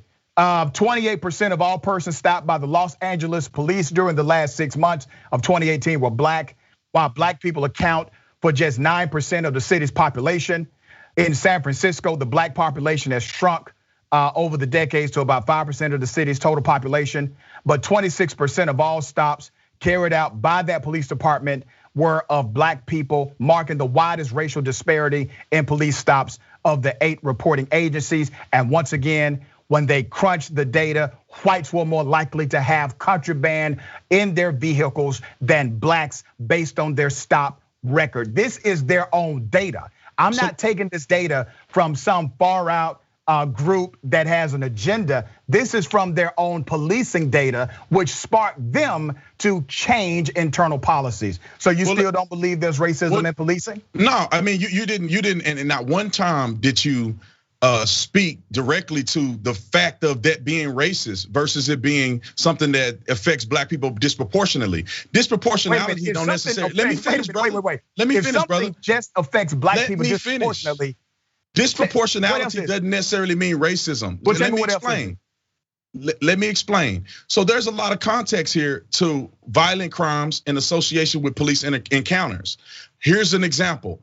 Black people in America, which make up a very small percentage of Americans, and the violent black people make up an even smaller percentage of black people. So about 1-2% of black people in this country commit over half of violent crimes in this country, and almost half of all the murders are committed by this small portion of black people in America. That is incorrect. This is FBI statistic that you can let me tell you where you're wrong at. But brother, I gotta correct. Come on, man. When you talk about black, let me finish and then you correct me. Well, I will correct it now and then let you finish. Okay. You're interrupting my argument. Yeah, but you're making the wrong argument, and you made a classic mistake. The rate that you're looking for is homicide. So you have black folks at 13.8% of the population are connected to roughly 50 to 51% of homicides in America. Now, homicides in the data, they do not distinguish between murders and self-defense. It only says homicide. Second, hold on, brother. Second, you said violent crimes. That is patently false. They do not make up 50% or more of all of the violent crimes in the United States of America. And here's something else you should research. Whites are more likely to commit crimes against children. Whites are more likely to commit crimes against coworkers. Whites are more likely to commit crimes against individuals who are inside of their families. Now, that is also from FBI.gov, but are you using that as a pretext? Are you using that as a pretext to follow all white people and think that they are child molesters or about to commit a crime against? You're trying to put words in my mouth. All I said was you at least admitted to the violent crimes and also the murder rate, homicide. These and that has a social context as well. But I will explain after you finish. The FBI statistics are on conviction rates. The FBI homicide statistics. No, it is not, brother. You need to read damn stats. People can go out and do the research. Not based on conviction rates, brother. People can go out and do the research for themselves. They sure can. The research that I've seen, the homicide rates, you could call it the murder or homicide rates, depending on how you want to frame it, are convictions. So over half. Can you let me finish? Almost half of all the murders that occur are occurring by less than 13% of the population, because 13% is all black people. Half of those black people are males. Most is males between the ages of 16 and 35. And so that's even a smaller portion. So when you have 2 or 1% of the American population, even close to half of the murders and over half of violent crimes in this country, that will necessitate more of a police response. Now, if you're sitting here telling me, and you've never been a police officer before, you're telling me that police officers, let me finish, that police officers are sitting here letting white people just commit crimes running rampant just because they're white, they're willing to turn a blind eye to sexual assault, to them robbing and murdering people. I mean, brother, you're far-fetched in that approach. All right, let me respond. Look at police encounters, and you have to look at the reason why police are encountering black people. That's the reason why they're disproportionately arrested. That's why black people are incarcerated. All right, I gotta wrap it up, brother. My producers are giving me the wrap up time, but I want you to remember that first of all, the violent crime ratio is always clumped into this homicide ratio. It simply does not fit. Here's another study I want you to examine when you get an opportunity, because you kind of hit on it in your discussion. There's a bigger causal link between poverty and violent crime, which is not racism. And wait a minute, brother. Let me finish the point, because I'm going somewhere with it. 98%. That's the number you should remember. 98% of the violent crimes and homicides occur with people who are under the poverty line or right at the poverty line. I agree. 98%, which tells us that it's actually the deprivation of a lack of economy. That is a more causal link than race. So are we saying that cops should now target poor people? Because 98% of these crimes are committed by individuals who are below the poverty rate. Okay. And how dare you justify a cop targeting a black person who has done nothing illegal, because black people are higher in a crime statistic in one arena. I can point to 8 arenas where white people are higher in a crime statistic, where poor people are higher in a crime statistic. And also, the vast majority of all crime in America is committed by men who are 28 years of age and under. So should they now go out and racially, or excuse me, gender profile all men 28 years of age and under? Let me speak on this issue. It's not the fact that cops are out here targeting these people. It's the fact when you're poor, you're more likely to commit these crimes. You're more likely to be on drugs. You're more likely to fall in that category that would necessitate police response. No, why target black people? Why get behind the it's not about targeting black people. Why do that? You and I both know, as 2 black men in America, it's not about targeting black people. There's an issue with culture as well. I grew up in the hood, and dudes in the hood with gang activity, drug dealing is increasingly more violent than people in the trailer park. That's a justification for racial profiling? You said what? That's a justification for racial profiling. I don't think it's never just a profile. However, if you have a area where people are poor, less educated, more crime is committed there. Police don't go out, and most of policing is not proactive. It's response to things that go on in the community. I never go out and find people who are murdered. Brother. Listen, it's been real. I'm getting the rap signal, man. I wish I had more time. It's a show with limited time, obviously, but I appreciate you joining me on Indisputable. Thank you, sir. My pleasure. Thank you. All right, ladies and gentlemen, I want you to remember, take care of yourself, take care of each other, take care of the planet, and remember, the truth is always indisputable.